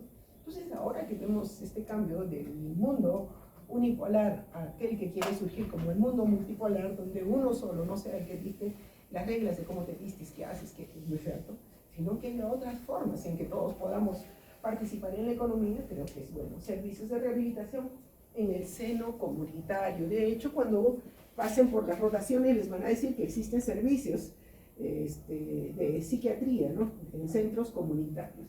Otra de las metas es tener claridad sobre el peso global de las enfermedades mentales, ¿no es cierto? ¿Cuánto de discapacidad producen? Eliminar el estigma. Hasta en este momento, para la gente es difícil decir voy al psiquiatra. Es más fácil que diga voy al neurólogo. Y muchos neurólogos hacen tratamientos. Seguro de los 100 pacientes que atienden, 60 o 70 son pacientes deprimidos. son pacientes de otra área, no son pacientes de neurológicos, ¿no es cierto? Pero a la gente le resulta más fácil decir, yo soy, voy a neurología. Y la psiquiatría no ni siquiera paso por el servicio de psiquiatría, ¿no es cierto? Entonces eliminar el estigma, ¿no? Cuando dicen, no, solo los locos van a psiquiatría. En la práctica, chicos, uno va al consultorio, mirará por de 20 pacientes, uno o máximo 2 pacientes psicóticos, el resto son gente deprimida, con trastornos de personalidad, con trastornos de conducta alimentaria, con trastornos por uso de sustancias, ¿no es cierto? Desarrollar instrumentos y modelos transculturales válidos, ¿sí? O sea, cosas que la población hace para evitar que tomen, ¿no es cierto? Había en una comunidad, no me acuerdo cómo era, que les daban, no sé si eran pepas de una cosa, y les producía tantas náuseas cada vez que tomaban, que era lo mismo que si usaran metronidazol o disulfiram, y tanto era conductual, ¿no? Tomabas y comías vómitos y diarrea, ¿no es cierto? Dejabas de tomar. Y luego contar con recursos humanos capacitados. Y aquí está la tarea que tenemos nosotros los docentes con ustedes. Si ustedes realmente se sensibilizan y aprenden lo básico, lo necesario para saber que la gente que sufre es la gente que va a ser infeliz a mucha gente, ¿cierto? Entonces tratar la depresión, tratar la ansiedad, ver y hacer diagnóstico de pacientes con trastorno, con sustancias que son los que generan mayor violencia, ¿no es cierto? Porque por tomar o por consumir drogas roban, hacen un montón de cosas, ¿cierto? Entonces van a ayudarnos bastante y van a ayudar a la población.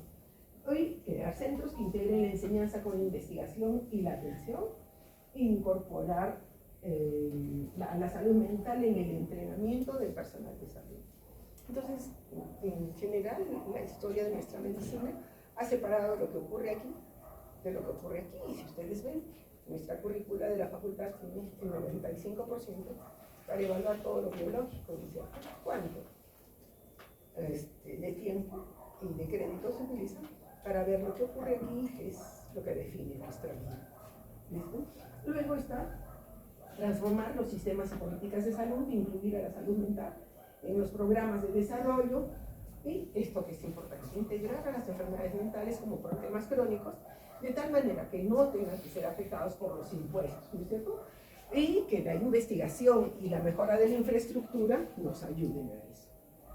Entonces, esto es algo que ustedes ya saben, lo vamos a pasar rápidamente, ya sabemos lo que es un síndrome, ¿no es cierto? Para que tengamos claros los conceptos, el conjunto de síntomas y signos. Recuerden que los pacientes nos traen síntomas, pero nosotros los podemos transformar en signos, ¿no es cierto? Cuando un paciente dice me duele la cabeza, nosotros lo transformamos en un signo, cefalea, ¿cierto? ¿Eh? Cuando uno dice, pero pues estoy caliente, ¿no? Mi corazón late a prisa, lo tocamos, fiebre. Todos los síntomas nosotros los transformamos en signos, ¿cierto? Entonces, eso va a constituir un signo. Y un trastorno, ¿para qué será? Es lo que nosotros tratamos. ¿Sí? Y una enfermedad es porque la razón por la que nuestros pacientes sufren y vienen hacia nosotros. Eso es una enfermedad. Está claro, ¿cierto? Y luego, estos conceptos, ¿no es cierto? Cuando uno hace un diagnóstico sindrómico, no está haciendo un diagnóstico etiológico, ¿no es cierto?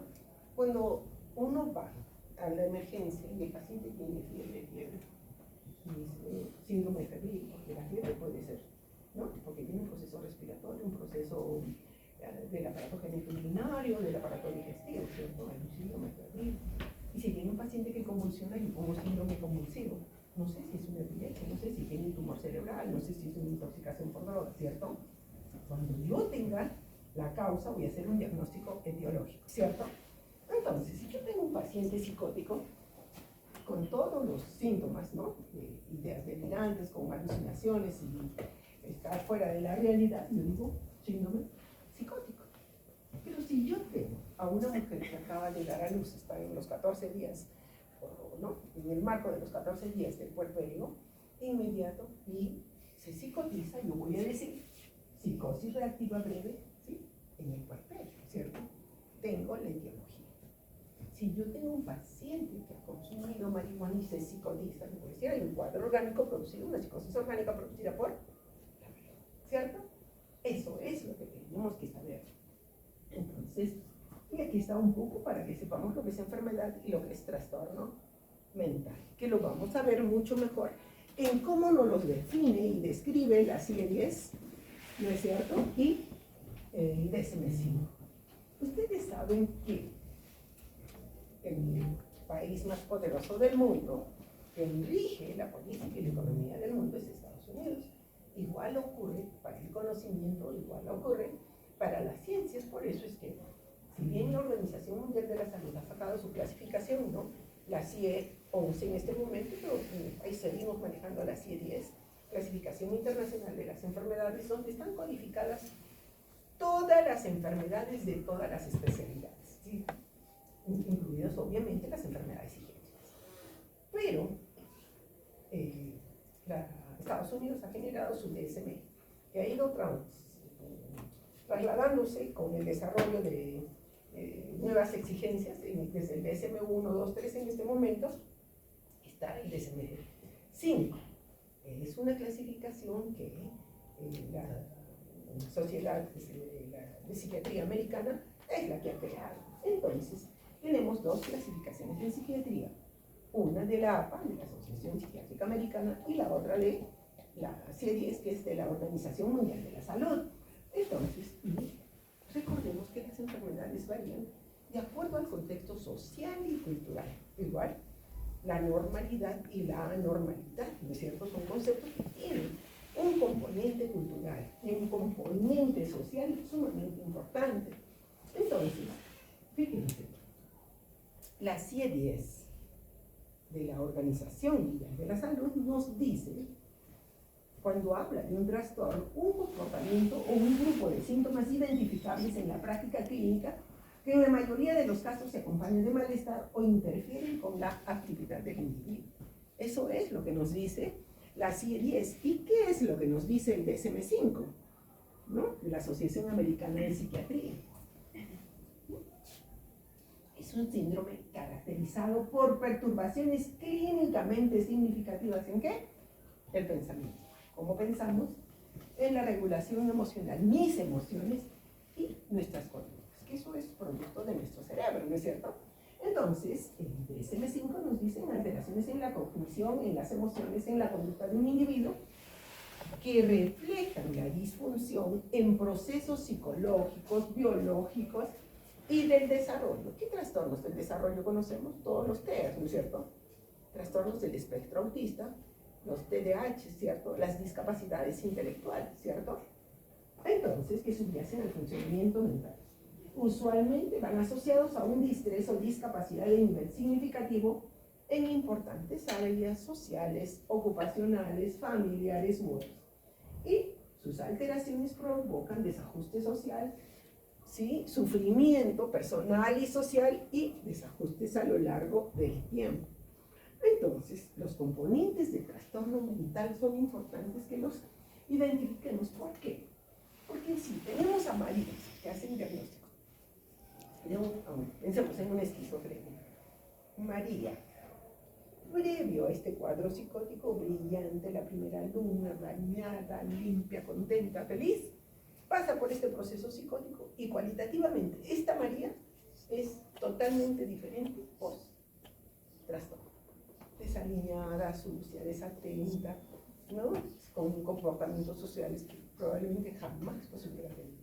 Entonces, los trastornos mentales producen una ruptura en la biografía de las personas. ¿Qué le pasó? ¿Qué ocurrió? Era el primero de la clase y miren lo que ocurre ahora, ¿cierto? Entonces, presenta una ruptura biográfica que nos va a mostrar un ser humano diferente al estado premórbido al que transcurre después de haber iniciado la enfermedad. Luego, se va a caracterizar porque generan experiencias subjetivas en su mayoría desagradables, restringen la libertad personal. Ser libre de salud mental significa que yo puedo lograr mis metas, mis objetivos, todo aquello que yo he soñado. Tengo la libertad, todos los recursos necesarios para que yo lo logre. No importa cuánto me cueste dormir, sacrificarme, empezarme un libro, lo que sea, pero lo logro. Cuando yo me enfermo, pierdo la libertad de poder lograr eso y no puedo obtener lo que yo necesito para mi enriquecimiento existencial.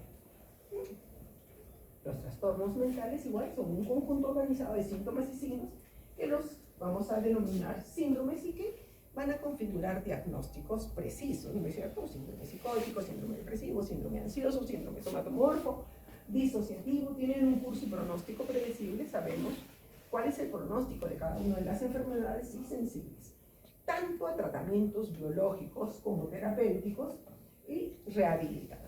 ¿Listo? Entonces no es que yo tengo un diagnóstico y ya, ahí se me acabó la vida, no es cierto.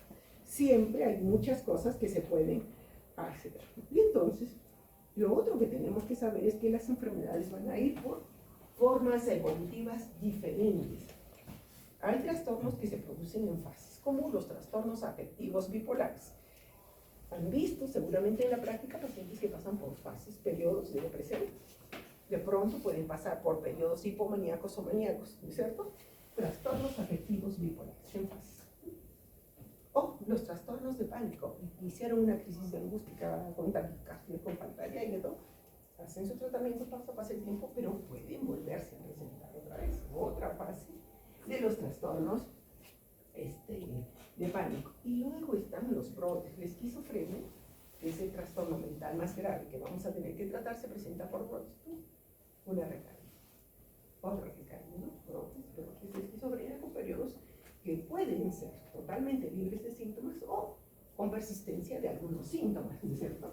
Enfermedad por brotes. Pero existen otro tipo de trastornos que van a evolucionar en forma de como un fluir biográfico personal. Y allí están, fíjense, enfermedades que se convierten en procesos. Y, por ejemplo, la demencia o el trastorno neurocognitivo mayor es un proceso. Empieza y no lo paramos, ¿no es cierto? Sí, y todos los antidemenciales lo que hacen es detener un poco las manecillas del reloj, pero el reloj sigue caminando. Y va a terminar en lo mismo, ¿cierto? Entonces, este fluido biográfico personal que constituye las enfermedades nos describe, por ejemplo, los trastornos delirantes. Trastorno de ideas delirantes, donde se altera solamente el pensamiento como tal y solo hay ideas delirantes, y los trastornos de personalidad. Un proceso. Empezó idea desde chiquitas, no quería comer, ya desde chiquita era especial, andaba sola y qué sé yo, y con una suerte de fluir biográfico personal. Igualmente, aquí como un proceso y aquí como un desarrollo, ese fluir biográfico personal, que es el que tenemos, por ejemplo, en esquizofrenia. Cuando hacemos una buena historia de un paciente con esquizofrenia, es posible que encontremos que nos digan que ya desde chiquito era como solitario, como más callado, como que dejaba que que tuviera menos rendimiento académico del que debiera tener en comparación con los miembros de su familia o con otros niños. Entonces, si nosotros seguimos el modelo integrativo biopsicosocial sobre las enfermedades mentales de Engel, diríamos que existen factores predisponentes genéticos, obviamente, el antecedente familiar, no sino cualquier cosa que dañe, por ejemplo, la gestación, el modelo de crianza, el aprendizaje, madres ambivalentes, incapaces de sostener una idea o una forma de conducta, el que uno padezca de alguna enfermedad, el uso de fármacos, acontecimientos traumáticos como perder a nuestros padres siendo menores de 15 años, uno o dos padres, se convierten en un factor de riesgo para desarrollar enfermedades mentales, ¿sí? Y siendo factores mediadores, ¿sí? Si yo tengo una buena autoestima, si sé resolver conflictos, si puedo manejar el estrés, me voy a sentir autoeficaz, y si manejo adecuadas relaciones sociales, si son cosas que se entrenan, ¿no es cierto? Es más, chicos, aquí nomás en nuestra parroquia de los capuchinos, todos los domingos hay un curso que se llama de oratorio y liderazgo. Entonces, normalmente cuando yo tengo pacientes con fobias sociales, además del tratamiento o farmacológico, psicoterapéutico, los mando a ese taller. Y todos podemos desarrollar habilidades de oratoria y de liderazgo que son fundamentales. Más cuando, como en el campo nuestro, tenemos que ser líderes, ¿no es cierto? Y hablar, no solo con el personal que trabaja con nosotros, con poblaciones, con autoridades, ¿listo? Están los factores protectores de cualquier enfermedad, que es el apoyo social. Es que tengamos grupos de amigos reales, no para irnos de juerga solamente, ¿no? Sino para darnos el sostén, el soporte que necesitamos cuando estamos tristes, la capacidad de afrontamiento de la realidad. Ya pues me dejó mi enamorada o mi enamorado, y por eso me voy a Puente Chilín y me tiró. No, no es cierto. Tengo que tener capacidad. ¿Quién no habrá sufrido por un amor? Pero eso no significa que me voy a desbarrancar por ningún sitio, voy a hacerme jalar en los cursos, ¿no es cierto? Esa capacidad de afrontamiento. Y considerando además que existen factores perpetuantes, pues son propios de la enfermedad, enfermedades graves como la esquizofrenia, la bipolaridad, son cuadros psicóticos, ¿no es cierto? O los trastornos de personalidad límite, son trastornos difíciles, la emoción altamente expresada, ¿no? Donde no puedo controlar mis propias emociones, o los problemas económicos van a ir definiendo el que yo esté en el campo de la salud, o más bien en el campo de la enfermedad. Y aquí es un poco, y muy rápidamente, para que vean, yo les decía que no necesito ser médico para que este paciente está loco, porque lo veo, ¿no? Desalineado, sucio, hablando solo, o caminando desnudo, ¿no es cierto? No necesito otra cosa. O cuando veo a un adicto o un borracho tirado, ya sé, no necesito ser médico. Pero a medida que vamos siendo trabajadores en atención primaria, vamos logrando detección de casos clínicos, ¿no es cierto?, para que pueda yo derivarlos hacia un centro comunitario de salud mental, o si requiere una hospitalización, a un hospital psiquiátrico, ¿no es cierto? Es más o menos así como se mueve. Y entonces es un poco para que concluyamos esta parte, ¿sí?, para saber que nuestra especialidad como rama de la medicina se encarga del estudio, prevención, tratamiento y rehabilitación ¿de qué? De los trastornos mentales. Eso es lo que va a ser nuestro trabajo en este semestre, pero teniendo como base ¿qué? La psicopatología. Y yo les decía que es imposible que hagamos un diagnóstico si antes no conocemos cómo identifico un síntoma psicopatológico. ¿Listo? Entonces, yo necesito tener conceptos básicos, recordar para que yo pueda hacer mi diagnóstico y mi tratamiento adecuado. Entonces, la neurociencia, el desarrollo de las neurociencias está incorporada como una de las ciencias básicas de la psiquiatría, que va a describir todos los mecanismos cerebrales y cómo, a través de toda la información que puedan recopilar, nos van a dar posibilidades de respuestas, ¿no?, más científicas, más posibles de realizar.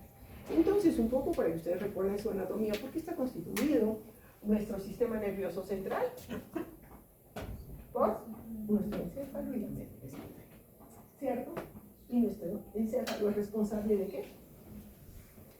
¿De qué? De nuestras emociones, de nuestros pensamientos y de nuestras conductas.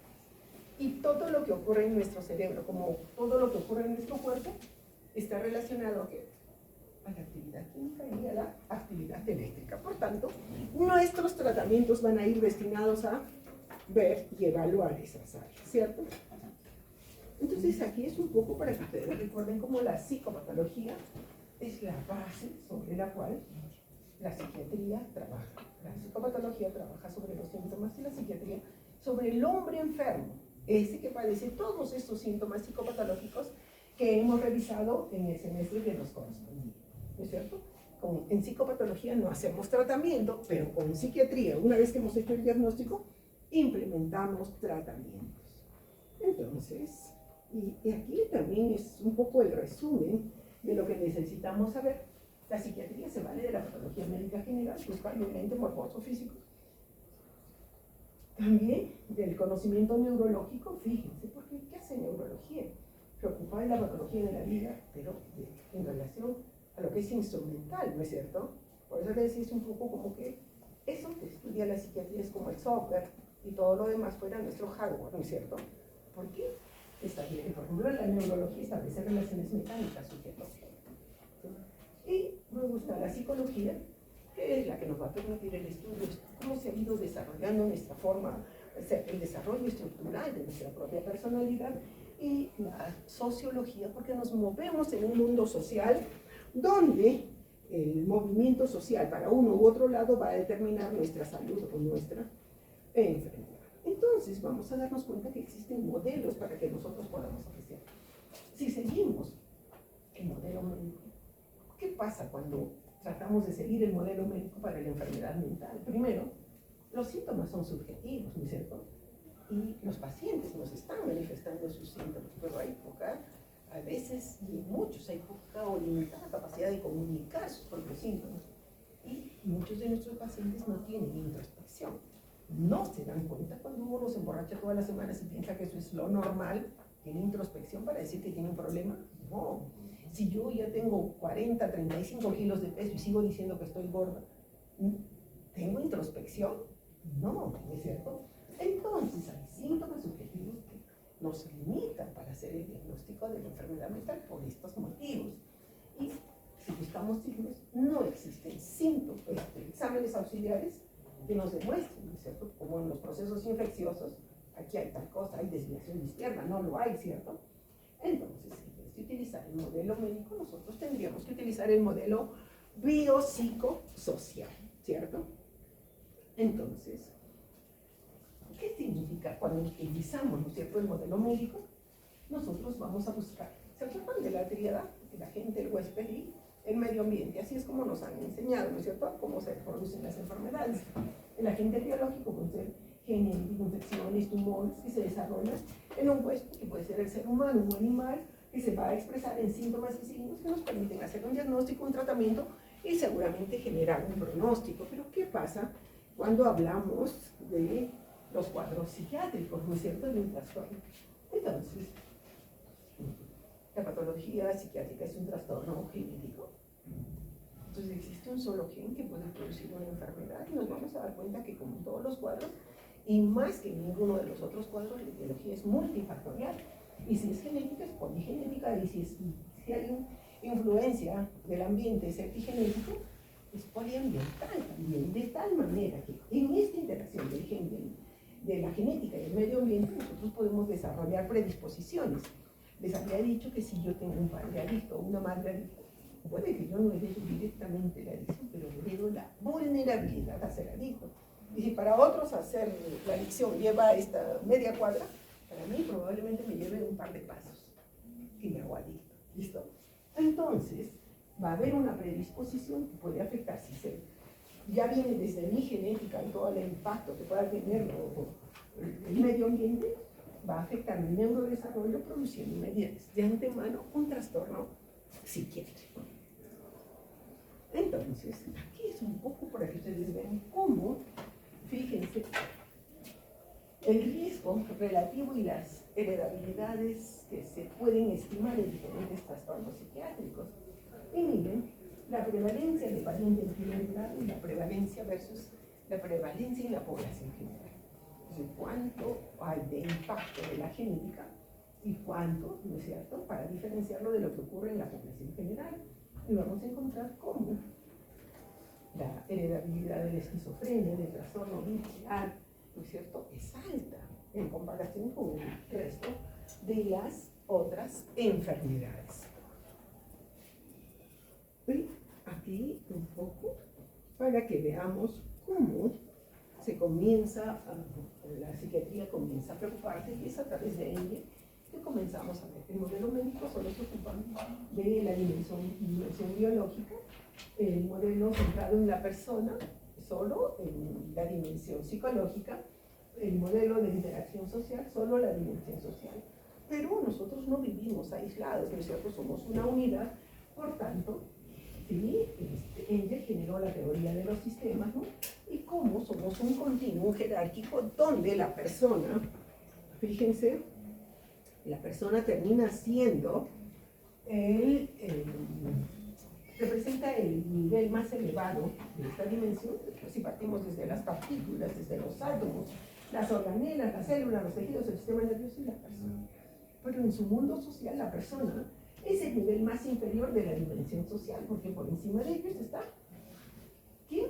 Una relación dual, su familia, sus hijos, su padre, ¿no es cierto? La comunidad, la cultura, la subcultura, su nación, su propia sociedad, ¿no es cierto? Y entonces, para entender el modelo biopsicosocial, nosotros tenemos que ubicarnos en esta teoría de los sistemas, donde estamos ubicados los seres humanos aquí, pero somos el resultado de todo esto, que puede funcionar bien o no, y todo el impacto que viene desde lo social. Entonces, por favor, el ejemplo 2. Tú, léelo, por favor. Paciente de 69 años, sexo masculino, casado, sin hijos y maestro de obra en trámites de jubilación. Su padre sufrió de depresiones y se suicidó a los 70 años, luego de ser abandonado por su esposa, a quien maltrataba. Desde hace 3 meses, luego de la muerte de su esposa, quien lo había dejado por su trato violento, desde entonces presenta insomnio, disminución de apetito y fatiga, principalmente en las mañanas. Desde hace 2 meses no tiene deseo de hacer nada y ha faltado en repetidas ocasiones al trabajo, lo cual está creando dificultades con su empresa. Por ello, ya le han llamado la atención y amenazado con despedirlo. Además, se siente triste, decaído y muy pesimista. La semana pasada el insomnio se intensificó y hace 3 días pensó que sería mejor estar muerto.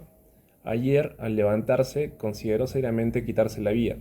Se sentía muy solo y creía que no era útil para nadie. Además, su perro, que era su única compañía, falleció recientemente en un accidente de tránsito, del cual se culpaba. Debido a todo esto, se asustó de pensar así y solicitó una consulta. Y entonces, si nosotros lo vemos desde el modelo médico, ¿qué diríamos, chicos? Primero, analizamos todos los síntomas y signos y utilizamos las series que vamos a encontrar como criterio diagnóstico, el cambio de ánimo triste, ¿no es cierto? El segundo criterio es la anedonia, la pérdida de la capacidad para disfrutar la vida. El tercer criterio va a ser el cansancio fácil, ¿no es cierto?, de cosas que antes hacías con soltura, ahora le resultan difíciles. Y luego están los otros síntomas complementarios, que son alteraciones en las funciones vegetativas, alteración del sueño, del apetito, del libido sexual, ¿no es cierto?, y luego las ideas, las alteraciones en la concentración y todo. Entonces, si utilizo las ideas, voy a encontrar humor depresivo, sí. Anedonia, sí. Pérdida en el paciente, ¿cierto? Pérdida de la capacidad de interés y disfrute de actividades, menos energía para hacer las cosas, reducción de sus actividades, cansancio exagerado. Con mi serie yo hago el diagnóstico, un F32.2, que es depresión, y su tratamiento va a ser antidepresivos, y si está solo, seguramente es un internamiento, ¿cierto? Eso es lo que voy a hacer desde el modelo médico. ¿Qué debiera hacer desde el modelo biopsicosocial? ¿No es cierto? En la dimensión biológica igual, analizo, cotizo los síntomas, utilizo los criterios diagnósticos de las series y también hago el diagnóstico. Depresión, el tratamiento va a ser farmacológico o internamiento. Pero desde la dimensión psicológica yo tengo que evaluar qué es lo que pasa. Comienzo a darle importancia a los subsistemas sociales, ¿no?, donde las relaciones mínimas son de 2, ¿cierto? Y él ha perdido a su esposa y ha perdido a su mascota. Tiene 2 pérdidas, ¿cierto? Entonces, la mascota y su esposa, y entonces, además, está jubilándose. Para esto, lo que tengo que hacer es psicoterapia, ¿no es cierto? Y yo en general les digo siempre a los pacientes, cuando alguien se está ahogando, uno tiene un salvavidas, ¿cierto? Eso es su medicación. Pero enseñarle a nadar y explicarme por qué no se metió al agua y se estaba casi a punto de morir, eso se llama psicoterapia. Pero a nadie le enseñan a nadar cuando se está ahogando, ¿cierto? Tiene que haber un tiempo mínimo para que se pueda recuperar. Entonces, desde la dimensión psicológica yo hago psicoterapia. Y desde la dimensión social, ubico. Tiene apoyo social, con quien vive, está solo, se quedó sin nadie, no tiene trabajo, no tiene esposo y por último no tiene ni mascota. Entonces, ¿qué tendría que hacer? Buscar a nivel de salud pública un acceso a un servicio de salud mental, ¿no es cierto?, para que pudieran hacer ese seguimiento. Esto es un área que ustedes van a ver con sus jefes de práctica. Solamente quiero decirles algunas cosas que ya están establecidas, ¿no es cierto? Por ejemplo, el que ustedes sepan que en todas las especialidades se tratan con un órgano, pero en psicopatología se enferma un órgano o se enferma la persona, ¿no es cierto? Porque es la persona en la que se enferma. Entonces, la psicopatología, por supuesto, estudia todo aquello que es producto de una mente trastornada. Pero ese estudio yo lo puedo hacer desde 2 perspectivas, ¿no? Desde una perspectiva descriptiva o desde una perspectiva explicativa. ¿Por qué hacemos esta diferencia? Porque si yo utilizo la perspectiva de la psicopatología descriptiva, entonces yo voy a ser capaz de describir, categorizar y definir cada una de las vivencias anormales que hemos estudiado a lo largo de nuestra psicopatología y cómo estas vivencias anormales han sido expresadas por el paciente y cómo nosotros las hemos observado. Si yo encuentro un paciente que está hablando solo, estamos citando, lo más seguro es que yo diga, está alucinando, está respondiendo a una voz o a varias voces, ¿no es cierto? Entonces, esa observación, más lo que el paciente me diga, me va a llevar a que yo esté utilizando ¿qué? La psicopatología descriptiva. En cambio, en la psicopatología explicativa, que es la que se utiliza en las diferentes corrientes psicológicas, significa que yo trato de explicar las experiencias, trato de explicar la cognición, los comportamientos, pero siguiendo determinada corriente. Si yo sigo la corriente psicoanalítica, voy a comenzar, ¿no?, a hacer un estudio del yo, del ello, del superyo, o si sigo la terapia cognitivo-conductual, ¿no es cierto?, voy a tener diferentes aspectos. Pero para que yo haga un diagnóstico, antes de explicarlo, tengo que tener claro, ¿no es cierto?, de qué se trata el asunto. Entonces, para ello yo tengo que diferenciar forma de contenido. ¿Se acuerdan de esto? ¿No?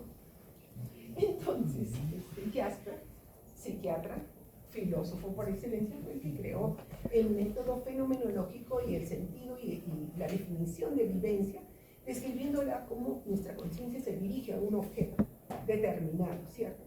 Sin embargo, el método fenomenológico incluía la observación del paciente y la comprensión de lo que estaba haciendo, no la explicación, sino la comprensión.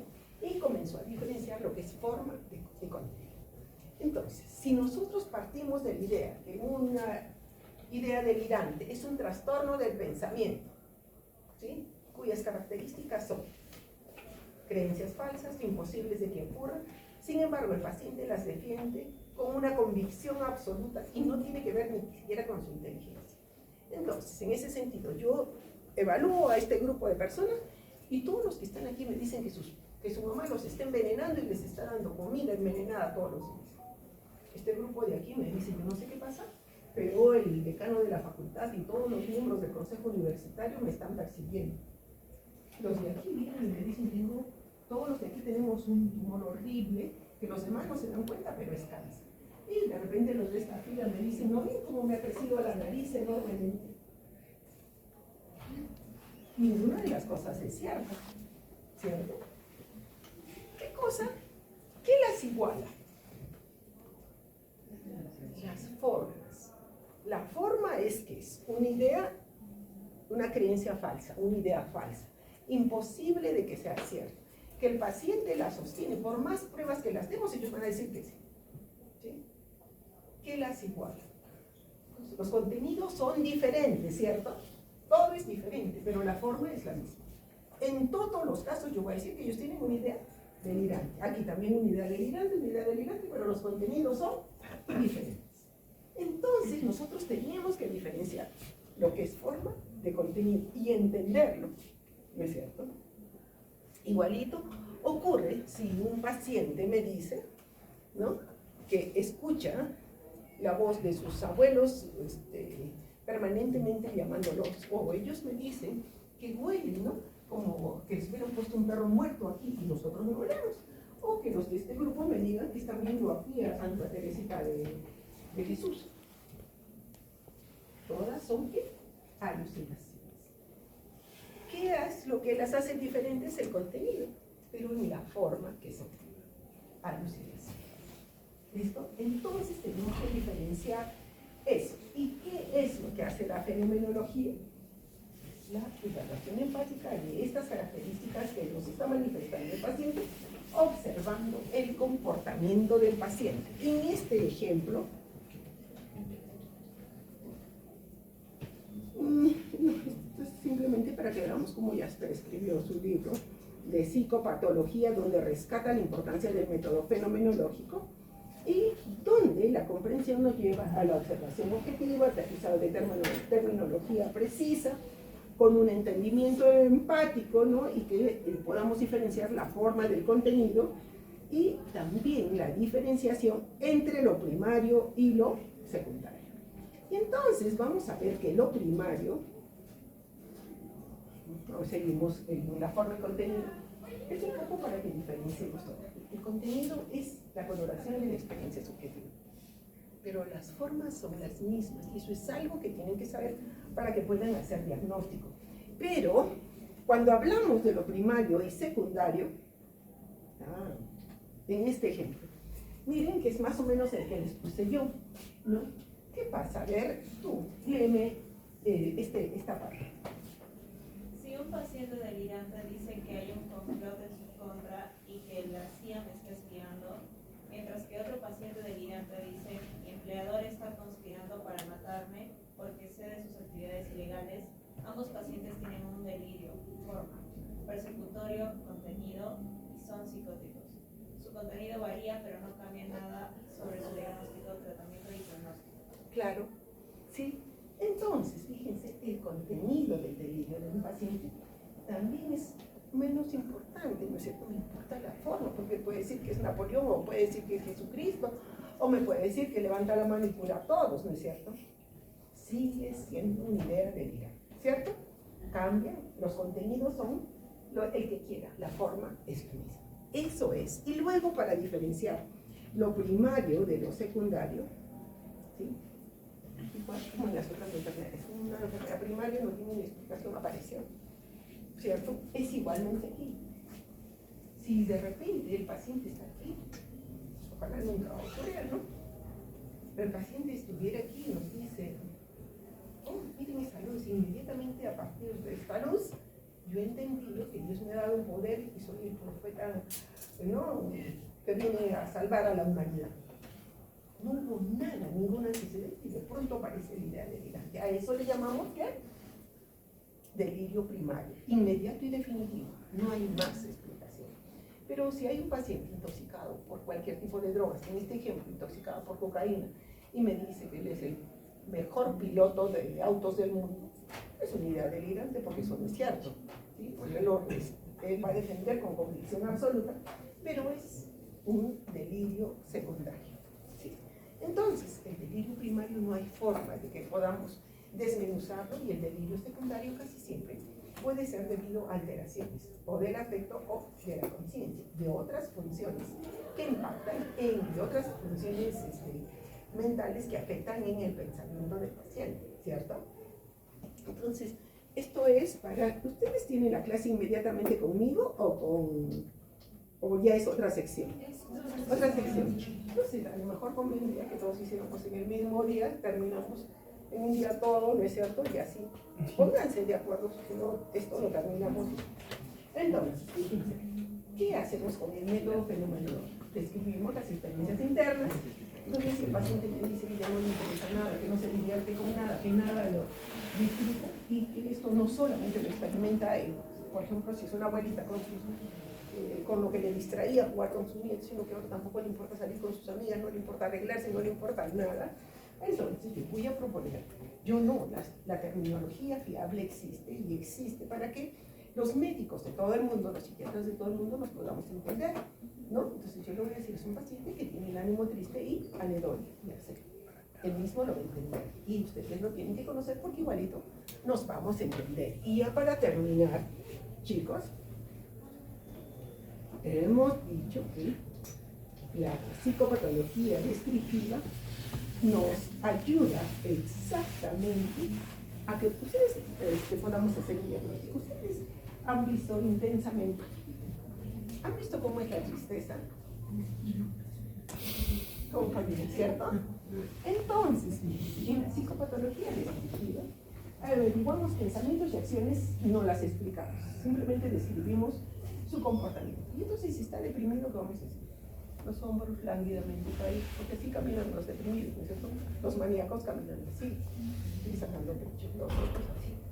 La cara, la expresión, la marcha, la tensión y sudoración de sus manos, el sollozo extrañamente tranquilo y controlado. Es lo que yo estoy viendo. La fenomenología, ¿qué me va a decir? Voy a repetir lo que el paciente me dice. Esa horrible sensación, ese dolor inmenso de no existir realmente, esa capacidad de no sentir nada, de sentirme tan infeliz, es lo que me dice el paciente. Eso lo copio tal como me lo dice el paciente, pero otro cosa es la que yo describo de lo que veo de los pacientes. Y quiero recordarles que el examen mental empieza desde que el paciente ingresa. ¿No es cierto? Yo puedo hacer probablemente diagnóstico de un paciente viendo cómo viene vestido, cómo camina, ¿sí? Y ese espíritu de desarrollo de nuestra clínica tiene que existir para cada uno de nosotros, chicos.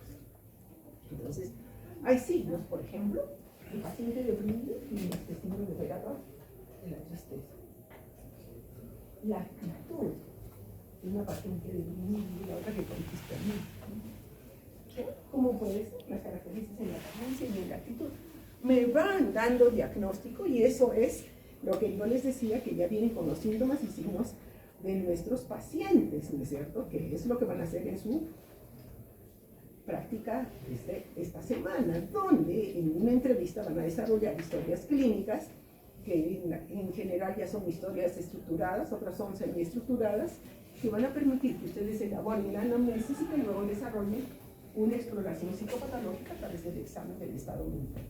También decirles que el examen del estado mental es solo un corte, es en este momento. Por eso es que cuando ustedes pasan los exámenes en psiquiatría para que puedan ingresar a salud mental, a todos les ponen clínicamente sanos, ¿no es cierto? ¿Por qué? Porque es un corte en este momento. Yo no sé si mañana o más tarde, o incluso han hecho su tratamiento y están bien. Si en este momento yo padeciera de diabetes y estoy haciendo mi tratamiento, pero voy y me tomo mi muestra y tengo 85 de glucosa, bueno, sí que estoy bien, pero realmente estoy bien. O tengo la diabetes de antes solo porque la tengo controlada. Es igualmente en el examen mental, es en este momento. ¿Listo? Y entonces eso es lo que van a hacer con sus determinadas historias clínicas. Y para hacer la historia clínica obviamente necesitan que el paciente colabore con usted, que el paciente comprenda lo que ustedes le quieran preguntar y por supuesto que ustedes sepan cuál es el nivel cultural y social de la persona. Para hacer su examen del estado mental, como les decía, pues lo que van a hacer con sus docentes, van a evaluar aspecto o apariencia, la psicomotricidad. Recuerden que la psicomotricidad del cuerpo no se mueve solo, es por orden de ¿qué? De mi cerebro, ¿no es cierto? Cómo muevo las manos, los ojos, la cara de mi expresión. Es una conducta psicomotora, pero viene en la organización de mi cerebro como tal, de mi corteza prefrontal, en la expresión de mi lenguaje, de mi estado de ánimo, de mi pensamiento. El proceso del pensamiento, cuando hemos hecho nuestra literatura o nuestro lenguaje, nos han dicho que existe un orden gramatical para que nos expresemos, ¿no es cierto? Desde el artículo, verbo, predicado, ¿no es cierto? Vamos siguiendo un orden. Algunos poetas alteran ese orden en su afán de que concuerden una frase o una última palabra con otra, ¿no es cierto? Y luego el contenido del pensamiento, que es lo que dicen nuestras ideas. Tiene que haber una forma del pensamiento y un contenido, ¿no? Que es lo que expresamos. La sensopercepción, recuerden que nuestros sentidos son las ventanas abiertas al mundo para que nuestro cerebro aprenda. Si no tuviéramos sentidos, es muy difícil que nuestro cerebro desarrolle como debiera ser. Y por supuesto la evaluación de la conciencia, de la atención, concentración, memoria, orientación, inteligencia, el juicio y la introspección. Esto cuando no tenemos juicio ni capacidad de razonamiento, seguimos diciendo Vizcarra, Castillo presidente, y queremos que los mismos que nos han robado y nos han engañado y nos han matado en la pandemia vuelvan a elegirse. Tenemos capacidad de juicio, de razonamiento, o cuando no nos damos cuenta de qué cosa hay dentro de nosotros. Por supuesto, así como en todas las otras enfermedades físicas, las funciones biológicas en la psiquiatría son importantes. Se altera el sueño, ¿sí? Como insomnio o hipersomnio, altera el apetito, ¿sí? Como hiperfagia o anorexia, no sé, no querer comer. Se altera el libido sexual, sí, como todos los problemas de salud mental, igual que como en los problemas físicos. Entonces, si nos vamos a encontrar con ustedes, yo les estoy dejando ya, la clase está grabada, pero todo lo que es el examen mental lo van a hacer en la práctica, ¿cierto? Está aquí cómo tienen que hacerlo, ¿cierto? Y en la última parte, que sería la que trabajaríamos el día que nos toque, pero si ustedes se ponen de acuerdo y terminamos las 3 horas con cada una, porque luego clase lunes, martes y miércoles, y la terminamos en ese día, entonces de repente sí es más fácil que cortemos la clase y luego sigamos con la otra parte. Pero en la última parte de esta clase están los ejemplos, porque las clases no nos las han puesto solo teóricas, sino teórico-prácticas. Por eso es que están llevando 2 horas, no los 45 minutos que debieran ser. ¿Listo? Pero aquí ustedes lo pueden ver en la clase. Yo supongo que el otro grupo, no sé si es un grupo nuevo, ¿no? Ya que han venido. Me ha dado mucho gusto compartir con ustedes. Aquí llegamos, ustedes van a seguir felizmente la clase y también en la clase se las vamos a colgar en el aula. Listo. Muchas gracias. ¿Qué se abrió?